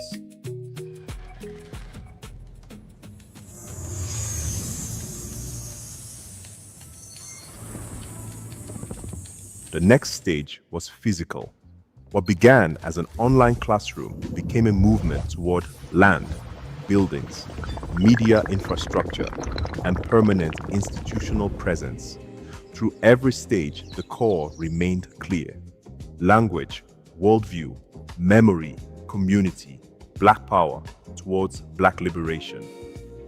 Abibitumi answered a strategic question: why build inside systems we do not control when we can create platforms rooted in our own mission? Abibitumi Casa was the seed. The online classes were the birth. Abibitumi.com became expansion and institutional strength. The lesson is clear. Black people do not have to wait for permission to build. We can create the spaces, systems, tools, and institutions we need. The story of abibitumicasa.com to abibitumi.com is the model of demonstration over conversation, building Black institutions in the digital age and beyond. Abibitumi Casa began as a call to speak. Abibitumi.com became a call to build. Abibitumi, Black Power. Abibifahodie Black Liberation.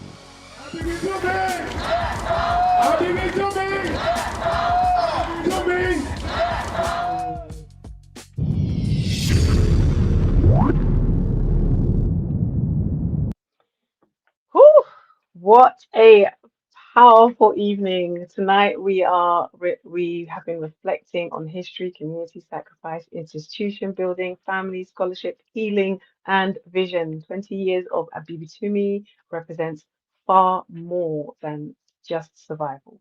It represents consistency, discipline, commitment, and belief in Black people. Thank you to every single speaker, every contributor, every organizer, every viewer for joining us from around the world tonight. Please continue to register on abibitumi.com and supporting the vision. We are going to close out with some libations now. Thank you very much. I'm going to hand over to Ɔbenfo.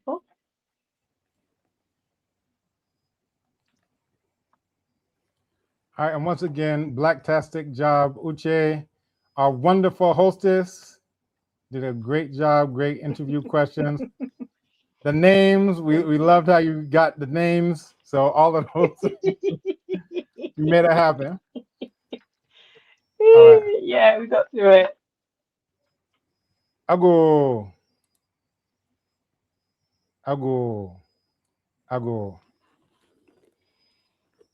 Omi tutu, il est tutu, ori tutu, no tutu. Tutu lalo ye.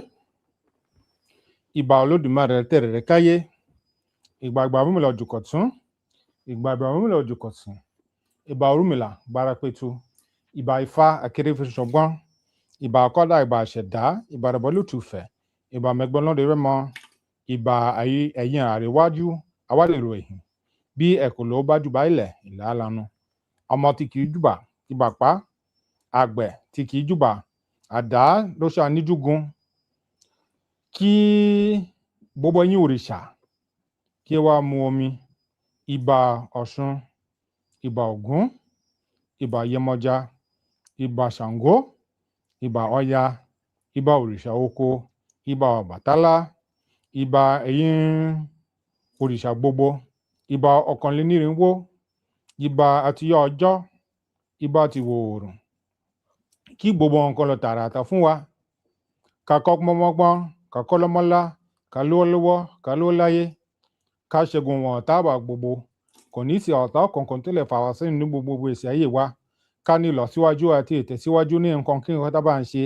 Pàápàá jùlọ nǹkan tá ń ṣe tó jẹ mọ́ òmìnira èèyàn dúdú, tó jẹ mọ́ òmìnira adúláwọ̀, kó jẹ mọ́ gbogbo nǹkan tí ń láti ṣe láti ní ìlọsíwájú àti ìtẹ̀síwájú.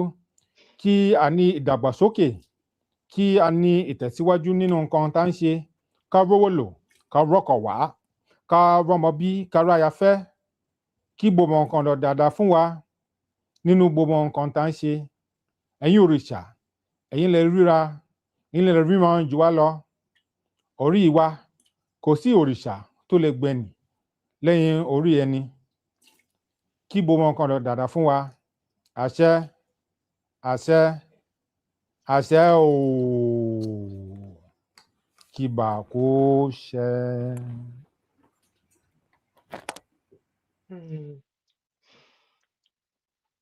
I am Uche Abua Dalunu. Mudasi, thank you all for joining us. Good night, everybody.